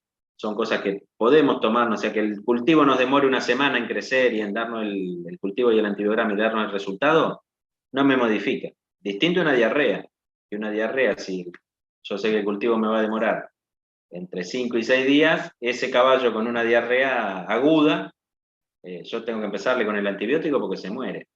O sea, si le pego, y si no le pego, bueno, paciencia, pero yo sé que esa diarrea me lo va a matar en 5 o 6 días, me lo mata en 48 horas. En cambio, esto no, estos son bacterias que a lo mejor hace meses que están con los síntomas. Entonces no necesito empezar con un antibiótico apuradamente y mal dado, y generalmente ya le dieron antibiótico y le dieron mal y lo cortaron. Entonces, siempre tener en mente de lo importante que es hacer el cultivo y lo importante que es hacerlo por el tiempo que corresponde y saber contra quién estamos peleando. Cálculos renales, esto vamos rápido, porque yo no vi nunca, son hallazgos, puede ser algún hallazgo de necropsia, muy raro, caballo que pueda tener hematuria, y en la ecografía podamos ver esto, foto de una necropsia de un libro, un calculito ahí, este parecería un tipo 1, un tipo 2, perdón, el que no es espiculado y duro. En la ecografía, fíjense que se ve el riñón, sería no está el vaso, entonces ya sabemos que es el riñón derecho. Las dos flechitas nos están marcando un área hiperecoica, y debajo de esa área hiperecoica, un área que no se ve nada, que es una sombra acústica se llama, porque no permite que el ultrasonido lo atraviese. Por eso se ve toda esta área negra. Ahí con eso es indicativo de que yo tengo un calculito en el riñón. ¿Qué importancia clínica puede tener eso? Por ahí puede ser un hallazgo ecográfico, porque acá tienen otro cálculo, fíjense, este tenía 2. ¿Por qué? Porque tenemos el otro riñón, que si no está afectado, tenemos la mayoría de los nefrones que funcionan bien y va a estar compensado. No va a haber ningún problema. Los cálculos ureterales también, es rarísimo. Dolor lumbar, hablan de dolor lumbar leve a moderado. Se puede diagnosticar por ecografía. La verdad que no, nunca vi ninguno.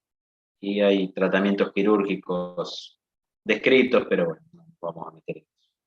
Los cálculos uretrales son un poco más frecuentes y bueno, en general nos vamos a encontrar con síntomas aparatosos. Un gran edema a nivel de prepucio, imposibilidad o goteo en la orina, o casi que no pueden orinar, molestia, al tacto rectal vamos a tener la vejiga pletórica que está por explotar. Y no la sacó tan bien, pobrecito, fíjense en el libro, cómo se clavó ahí, fíjense la necrosis, esto es la mucosa avanzó hasta que se incrustó acá, necrosó toda la mucosa, y seguramente este caballo hubiese una rotura de vejiga o una azotemia posrenal, perdón, y bueno, lo llevó a que hayan tenido que hacer la eutanasia, o se murió. Entonces, esto, por ejemplo, con un diagnóstico certero, temprano, se podría haber evitado. Con una endoscopía. Ahí tienen una foto en una uretra con el calculito, ahí con una pinza, esta pinza acá, que es una pinza tipo la que se usa en artroscopía. Si está cerca debe ser fácil, si está lejos, es una pinza larguísima. Agarrarlo con la pinza y sacarlo, sino directamente hacer una uretrotomía sobre el cálculo. Una vez que lo ubicamos con el endoscopio y retirar. Podemos hacer una uretrostomía temporal, con una sondita para que el caballo pueda orinar, aliviarlo y tener tiempo para hacer para hacer el diagnóstico, para hacer el tratamiento tranquilamente. Esa es otra posibilidad que tenemos, si no tenemos, por ejemplo, el endoscopio disponible o la posibilidad de hacer la cirugía enseguida. Pero bueno, son cosas raras. Esto no es tan raro, que son los desplazamientos de vejiga. Desplazamientos de vejiga tenemos de 3 tipos. Este caso, que es la eversión de vejiga, en la cual la vejiga se da vuelta y sale a través de la uretra. Se da vuelta con una media. Entonces lo que nosotros vamos a tener acá sería la mucosa, porque salió hacia afuera. Esto se da en casos de cólico severo o mucho más frecuentemente en el parto. Durante el parto, donde se produjo pujos, contracciones abdominales muy fuertes, con un aumento de la presión intraabdominal altísima, se provoca la eversión. Es importante, acá lo que vamos a tener es que el animal va a seguir orinando, porque las papilas quedan como dadas vuelta para afuera y puede orinar. Lo que va a pasar es que en la membrana serosa, que va a estar envuelta acá adentro, va a empezar a juntar un exudado, y cada vez se va a inflar más eso, por ese exudado. Se nos va a buscar necrosar la vejiga, como tienen acá la foto de la derecha, se empieza a necrosar, y bueno, eso muchas veces, una versión de vejiga ya con bastante tiempo de evolución, ya con inflamación, esto es un desastre. Este animal generalmente termina mal, porque por más que yo le pueda volver a poner la vejiga en su lugar, seguramente esto termina necrosado y va a terminar con una peritonitis, con un uroperitoneo y toxémico. Por eso es importante hacer el tratamiento rápidamente. Esto solamente para mostrar, esto era que a veces puede llegar a haber, en un prolapso intestinal, puede llegar a haber hasta vejiga metida adentro. Nada más que por eso era una muestra. Esta en realidad no era una versión de vejiga, sino esta es la flexura pelviana que se había... un caballo tuvo una eventración y se le había metido la flexura pelviana en el testículo, en el escroto. Estaba adherida al escroto, esto tenía una fibrosis, tenía varios días de evolución. El caballo nunca hizo un signo de cólico y tenía toda esta adherencia. Pero por eso yo lo que más quería mandar con esta foto es que es increíble lo que puede llegar a pasar con las vísceras cuando hay un aumento importante de la presión intraabdominal. Esta es otra cosa que puede pasar, que es el prolapso de la vejiga. La otra era la eversión, esto directamente se rompe el piso de la vagina y la vejiga se da vuelta, sale, se enrolla acá y sale hacia afuera. Entonces lo que yo voy a tener acá hacia afuera es la mucosa, hacia afuera, perdón, es la serosa, y hacia adentro queda la mucosa. Este animal sí no va a poder orinar. La orina se va a terminar juntando, si no se rompieron los uretres. Los uretres se van a terminar juntando aquí y se va a agrandar rápidamente, llena de orina. Y la serosa se va a ir necrosando con el desgarro Esto generalmente está siempre asociado al parto, a pujos muy importantes, con una vejiga llena, que rompe todo. Muchas veces están asociadas, el otro día tuvimos un caso de una yegua asociada a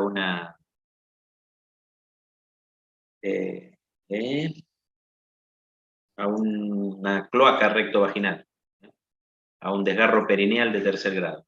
También se llaman cloacas rectovaginales. O sea que el potrillo nació y rompió recto, rompió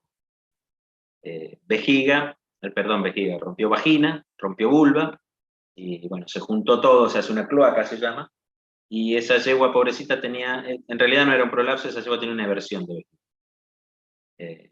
El prolapso está asociado también a esos tipos de partos distóxicos con muchísimos pujos. O en cólicos puede pasar también. Este es un prolapso de vejiga, fíjense la diferencia de la otra, que la superficie es serosa. Y esto es reciente, esto está muy reciente, y esto está bien para poder reintroducirla. Conviene llenarla con líquido a la vejiga para que caiga en su cavidad pelviana, y después suturar el defecto que quedó en el piso de la vagina, para que no se vuelva a producir, y obviamente evitar los pujos, que es lo que le generó los pujos, que generalmente, ya le digo, es el parto.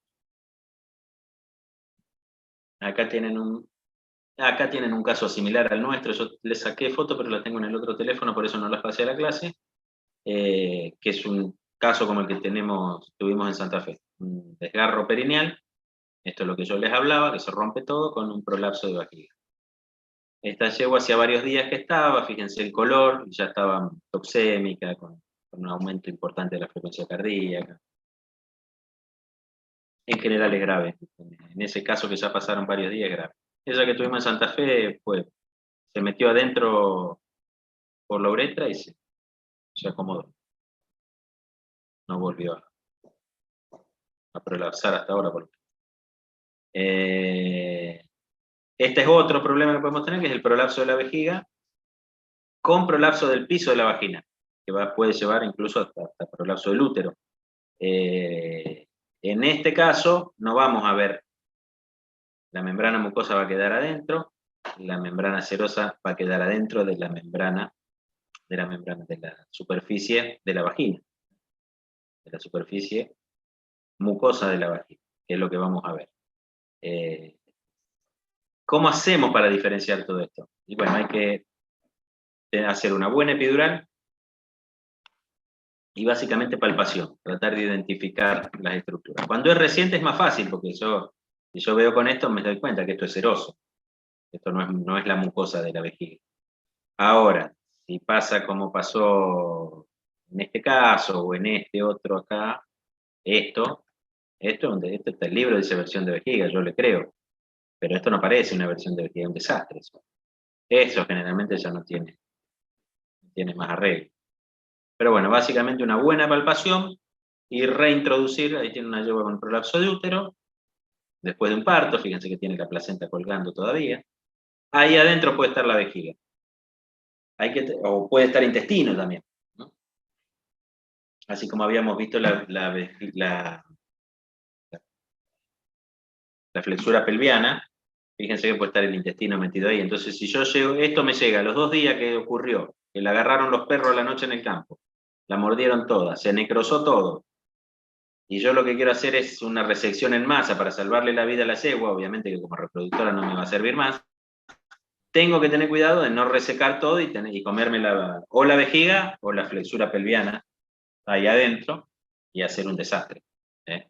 Entonces, tener mucho cuidado si vamos a resecar en un caso de estos, porque no nos queda otra, porque ya no lo podemos meter adentro porque está necrosado, de que puede haber algún contenido vesical o un contenido de intestino.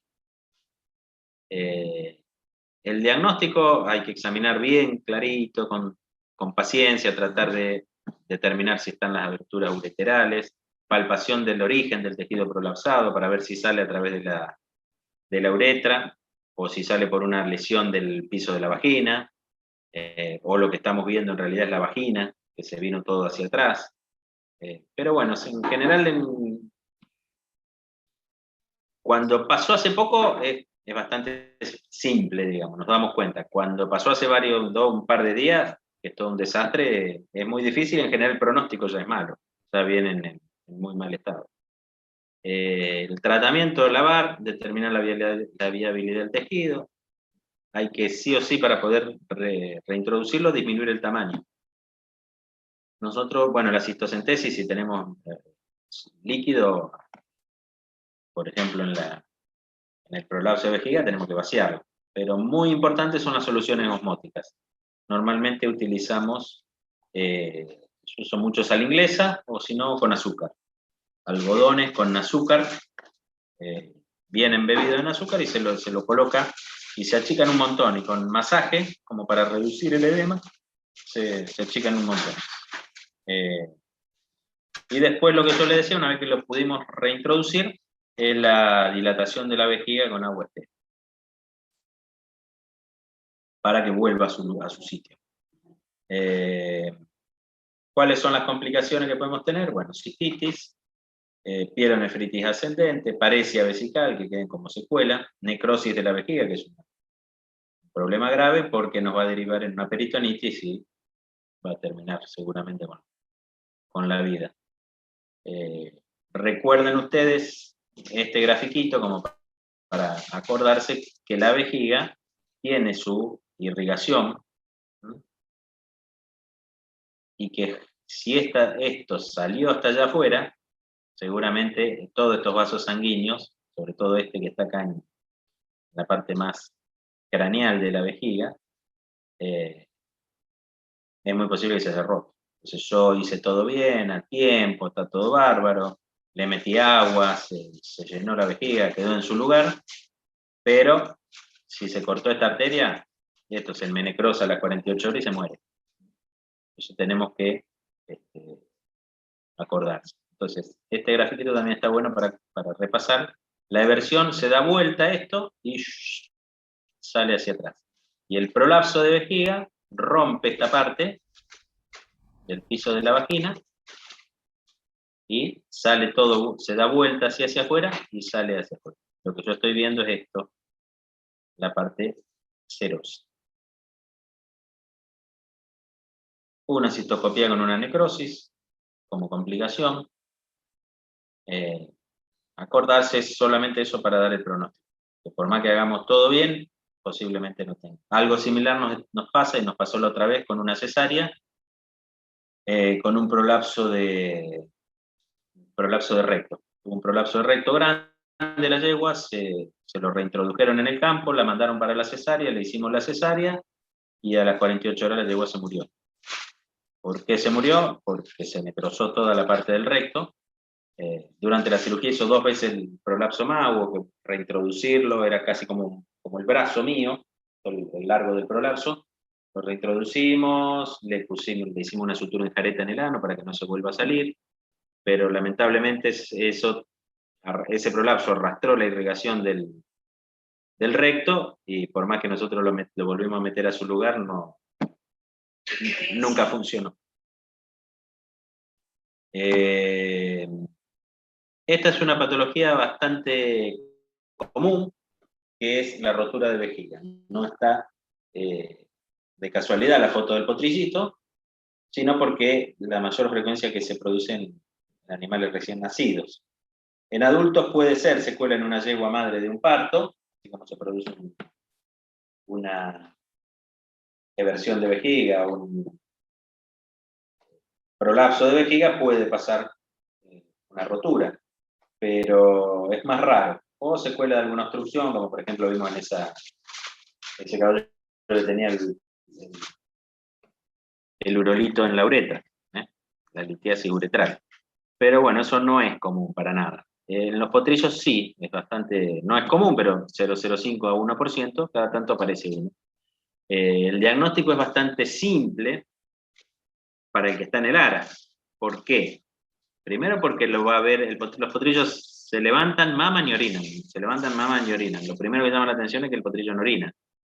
Y lo segundo que les va a llamar la atención es que en las 12 horas, 24 horas, de lo más normal que nació, empezó a estar como un potrillo dormido, le llaman, que no tienen ganas de levantarse, no tienen ganas de mamar. Ellos son muy activos cuando son chiquitos, duermen mucho, pero maman cada ratito, entonces se levantan, maman, andan. Ya el que tiene el ojo ya sabe que algo le pasó, se puede haber una distensión del abdomen.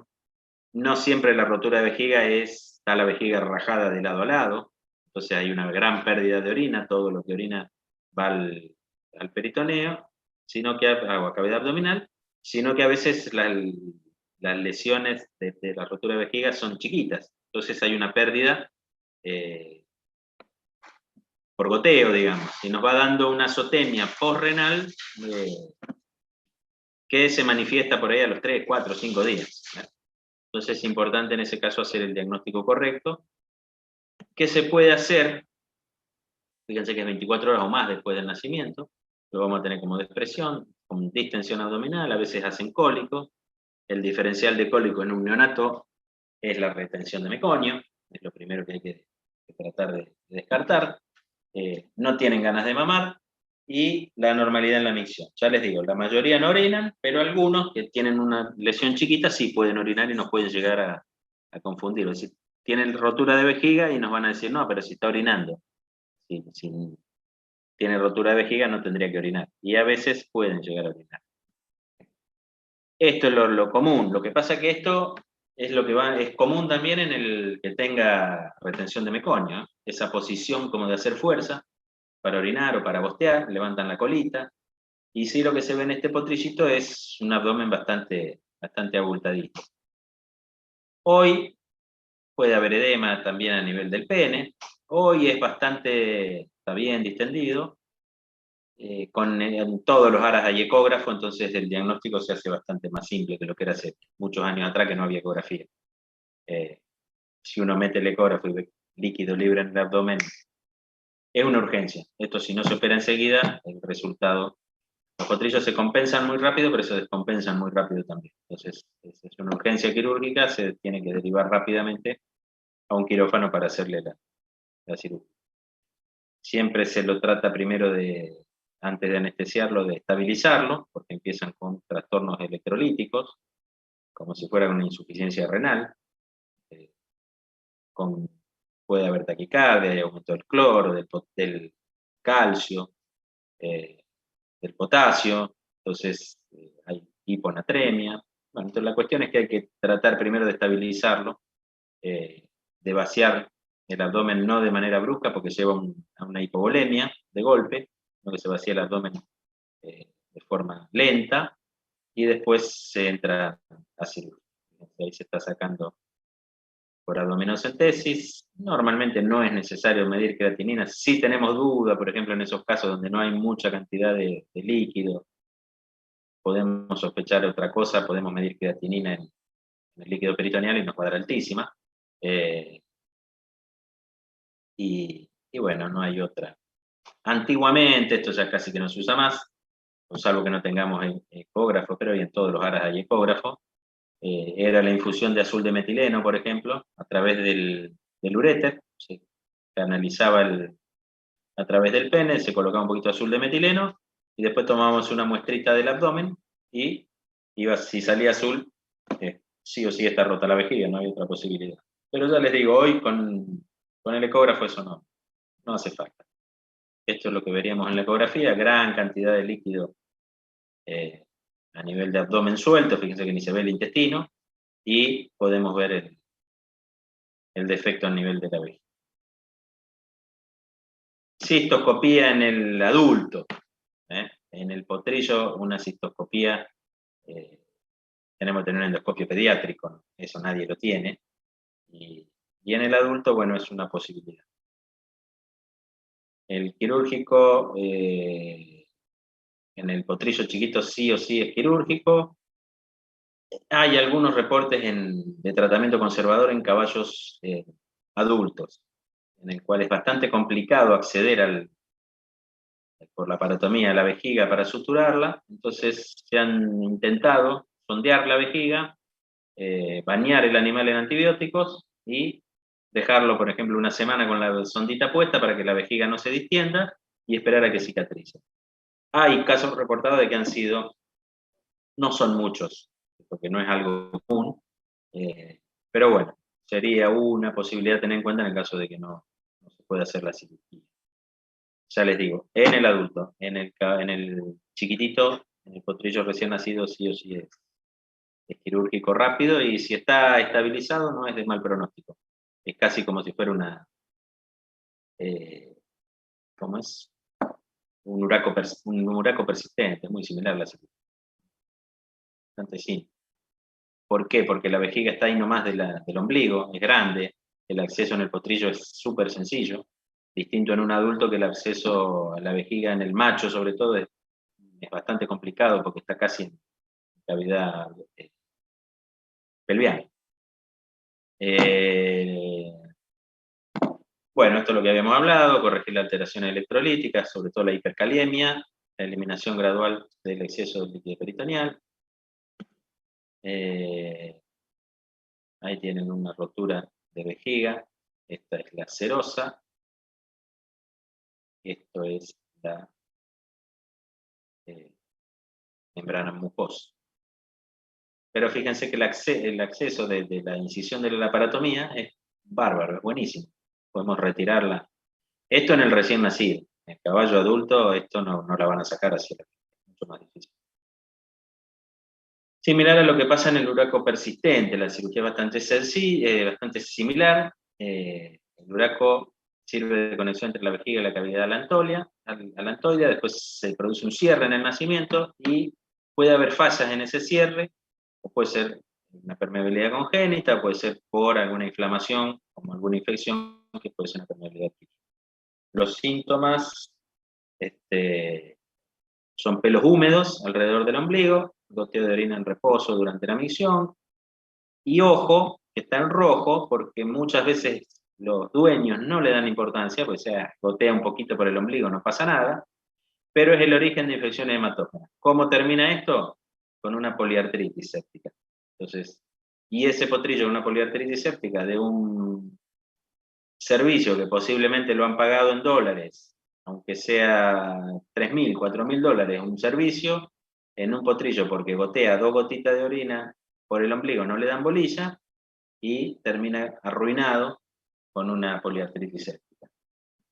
Esto es lo que vemos. Esta tuvo suerte, esta tenía 2 o 3 meses, era una polera, que orinaba por ahí, no hizo ninguna poliartritis, pero no es lo común. Lo más común es que se infecten y terminen arruinados. Esta se terminó operando, pero no cerró nunca. Acá tienen, fíjense, el potricito orinando y gotea un poquito de orina, recién nacido, fíjense el ombligo, por el hombro.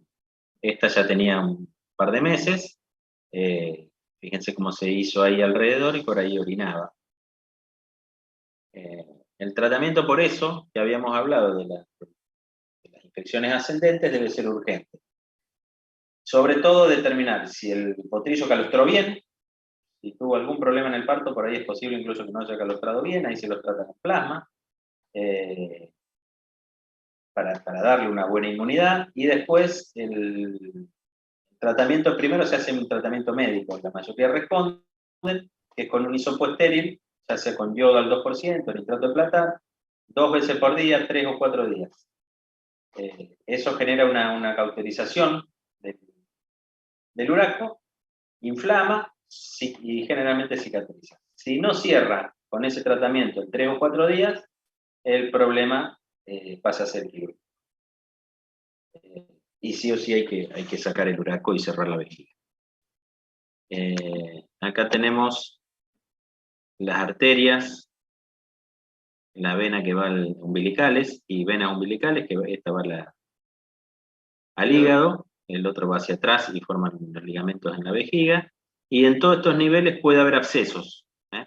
Entonces hay que tener cuidado, porque es bastante frecuente cuando abrimos acá, no comernos un absceso y drenar ese absceso en la cavidad abdominal. Directamente seccionar y sacar todo. Estas son las arterias vesicales, los remanentes de las arterias umbilicales, perdón, que están alrededor de la vejiga, una a cada lado al costado de la vejiga. Fíjense, esta es la vejiguita. El abordaje es muy, muy bueno en estos animales chiquitos, se le coloca un puntito en cada arteria para tenerla afuera y poder hacer bien la sutura. Ahí están las suturas, se suturan en 3 planos. Y esa es la hipotermia. Ya, si podés mostrar de vuelta en la foto anterior la cirrosis y la glucosa. ¿En cuál? En la de rotura de vejiga. Ahí. Es Serosa, el defecto, y adentro donde tendría que estar la orina. Acá está vacía porque se vació todo el contenido a la cavidad peritoneal. Acá tienen las arterias, como en la otra foto, las arterias umbilicales. Bien. El absceso umbilical ubracal es bastante frecuente. Generalmente en los ARA lo que se hace es se trata, se le coloca algún antiséptico como un yodo suave en el ombligo apenas nacen, como para que lo seque. Y bueno, a veces, acuérdense que muchas veces los animales, las yeguas paren de noche, suelen parir en el campo, suele haber barro. Generalmente los días de tormenta paren en los aras, se produce la aparición de 3 o 4 yeguas. Si es una temporada lluviosa, están en el barro. Entonces es bastante común tener algún grado de infección a nivel del ombligo. Si calostran bien, en general no hay problema y se los controla, pero a veces pasa que tenemos un absceso. El diagnóstico es por los signos clínicos, vamos a tener una tumefacción, tenemos que hacer el diferencial con una hernia umbilical, esto va a estar caliente, doloroso, y con la ecografía vamos a verlo tranquilamente. Y el tratamiento es quirúrgico, hay que drenarlo o directamente sacarlo, similar a lo que habíamos hecho con este caso, con el uraco persistente. El tema es que si yo tengo un absceso acá, esto acá una vez que nace, tiene sangre. Esa sangre hace un coágulo apenas nace, ¿no es cierto? Lo mismo la arteria, tanto en la vena como en la arteria umbilical. Eso es caldo de cultivo ideal para las bacterias. Entonces, es muy frecuente que se pueda hacer un absceso ahí si no se curó bien el ombligo, o si estuvo en un lugar sucio. Y bueno, lo que se hace es similar, se corta y se retira el uraco con el ombligo. Con todo. Si pueden darse las dos cosas juntas, el absceso y el uraco. Sí, el uraco persistente sí. Por eso es peligroso por ahí en la cirugía y es importante hacer la ecografía para ver si no tenemos un absceso. O si tenemos un absceso, saber con qué nos vamos a encontrar y que no cortarlo y que se nos drene a cavidad abdominal y terminemos una peritonitis. Sí, sí, es bastante común. Ahí tenemos una pequeña ecografía mostrando las arterias umbilicales acá al costado y el uraco en el medio. Y la vejiga estaría por detrás del uraco. Infección de la arteria umbilical, puede haber un absceso acá, puede haber un absceso más arriba, por eso hay que tener cuidado y la ecografía nos ayuda bastante. Inflamación de la vena, un absceso en la vena umbilical que vacía el hígado, todo está más grande, suele ser más grande, ya suele tener, por lo menos en las que he hecho yo, suele tener más, con la arteria como que es más fibrosa y tiene menos contenido. La vena, al ser más distensible, como que le queda un coágulo más grande y hay mayor cantidad de sangre en la vena. Entonces es más fácil que se infecte. Ahí tenemos las estructuras del ombligo. ¿Cuánto nos queda? 10 minutos. Pero bueno, básicamente es más o menos lo mismo. El tema es, vamos a hacer, este potrillo va a tener fiebre y mucho dolor a la palpación y calor, y con el ecógrafo vamos a terminar de hacer el diagnóstico. A diferencia de una hernia. Traumas en la uretra y en el pene. Estos son otros problemas quirúrgicos que nos podemos encontrar que pueden producir obstrucciones uretrales por inflamación, parafimosis, hematomas en el cuerpo cavernoso, laceraciones. Por ejemplo, el uso de anillos para padrillos nos puede llegar a provocar. Los anillos son un anillo canasto le llaman, es un anillo que se le pone por encima del glande en el pene para que el caballo no se masturbe. Una conducta normal en el padrillo es la masturbación, en la naturaleza o estabulado es lo mismo, pero a los cuidadores se les ocurrió que no es normal y le empiezan a poner cualquier tipo de arnés para que no pase eso, como por ejemplo, esta foto no salió, pero como los bragueros, ¿eh? Estos son bragueros, tienen clavos, entonces cuando el caballo prolapsa el pene para producir la erección, se pincha y muchas veces provocan infecciones. Esto también, el caballo cuando tiene la erección, el glande se lastima y le duele contra el canastito este. O sea, la verdad que es una porquería. No es aconsejable de ninguna forma y está demostrado que es una conducta normal y que no va a bajar el rendimiento porque un padrillo, un potrillo se masturbe un par de veces, no pasa nada, pero bueno, es tradición, cada vez gracias a Dios se ven menos, este tipo sobre todo se ven menos.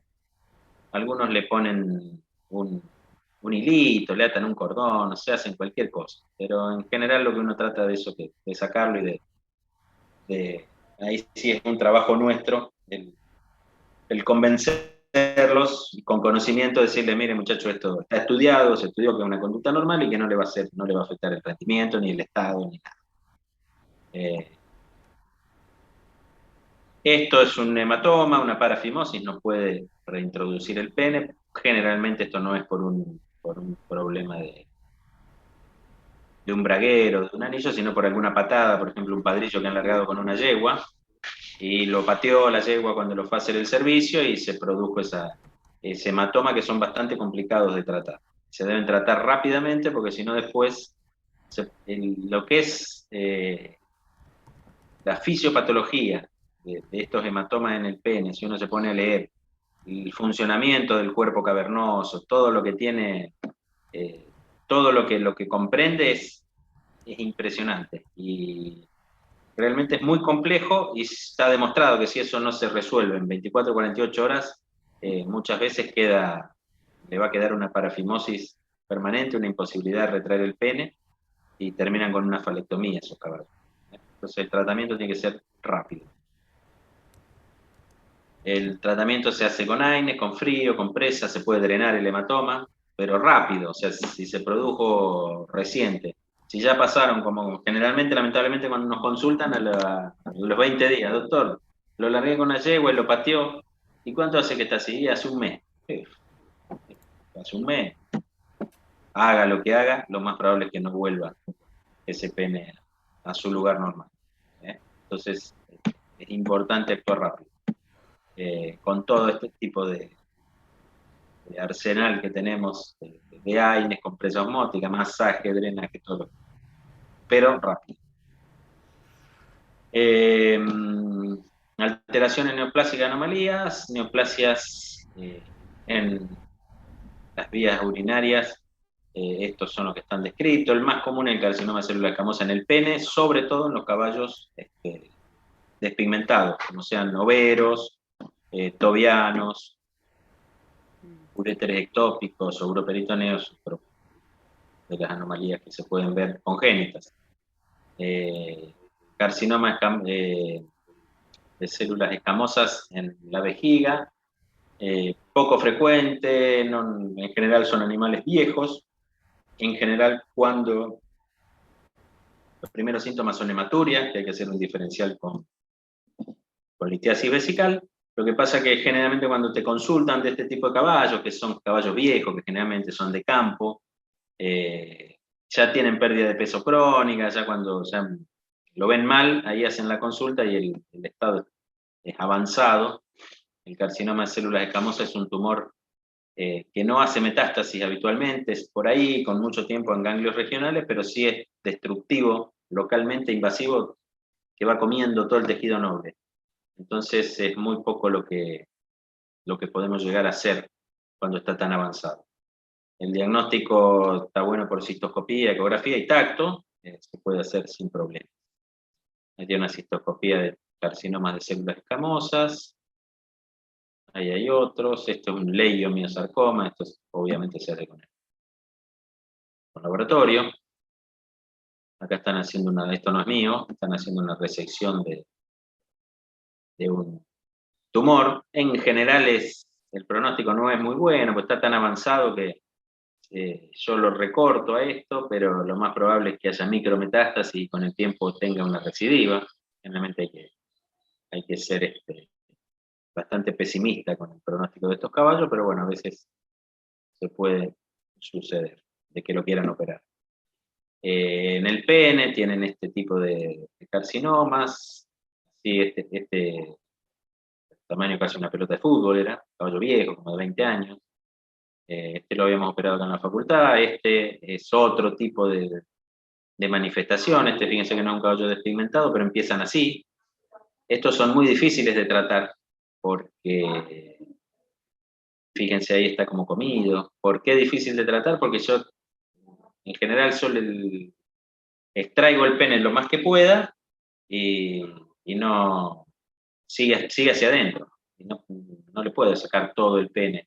En general esto se pasa a su evolución y bueno, hasta que aguantan, por eso, antes de hacer una falectomía. Este es otro que muestra muy bien, este era un tobiano, también operamos acá en la facultad, muestra bárbaro cómo va comiendo, carcinoma celular escamoso va comiendo tejido, esto es tejido normal, y cómo va comiendo. Esto es de buen pronóstico, yo le hago una falectomía acá, y realmente tengo muchas chances de que tenga una larga sobrevida. Esa es la técnica, y estamos amputándolo. Esto lo hicimos a campo, no teníamos quirófano acá, todavía estaban haciendo el hospital. Ahí está la uretra, se hace como un triángulo, y así queda. Bueno, justo, mira. 58. ¿Alguna pregunta? Había una ¿Terminado? decía con el hematoma, pero lo practicaste. No, todo lo de eso.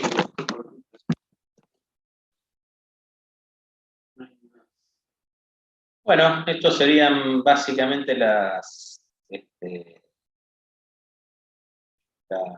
patologías quirúrgicas que nos vamos a encontrar. Yo creo que como corolario me gustaría hacerle hincapié en el tema de análisis clínico, que no de todo, no solo de la parte de urinario, que traten, que se quiera dedicar a clínica de cualquier especie, que trate de hacer la materia que es optativa, y por lo menos tratar de leer, que antes nosotros cursábamos semiología y análisis clínico. Entonces, pero hoy yo lo que estoy viendo acá en el hospital con los internados es que muchos chicos llegan sin haber visto nada prácticamente de análisis clínico, y es un problema, porque ¿cómo hacemos clínica sin justamente tener los conocimientos de con qué hacer los diagnósticos? De una parte importante de con qué hacer diagnóstico, más allá de lo que es diagnóstico por imágenes. Así que bueno, nada más eso me quería decirles. Bueno, estamos listos. Muchas gracias a todos por aguantar. Gracias. ¿Los niveles de GGT los vamos a hallar en caso de daño o es normal hallar? No, buena pregunta. La GGT no se filtra por orina. O sea, lo que es gamma GT hepática no filtra por orina, está en sangre. Todo lo que es gamma GT urinaria proviene de daño de las células tubulares. Eso es importante. Si hay gamma GT en orina, es sí o 100% de origen de células que están en el riñón y que han estado dañadas, porque si no, no tienen que volcarse a orina. Está bien.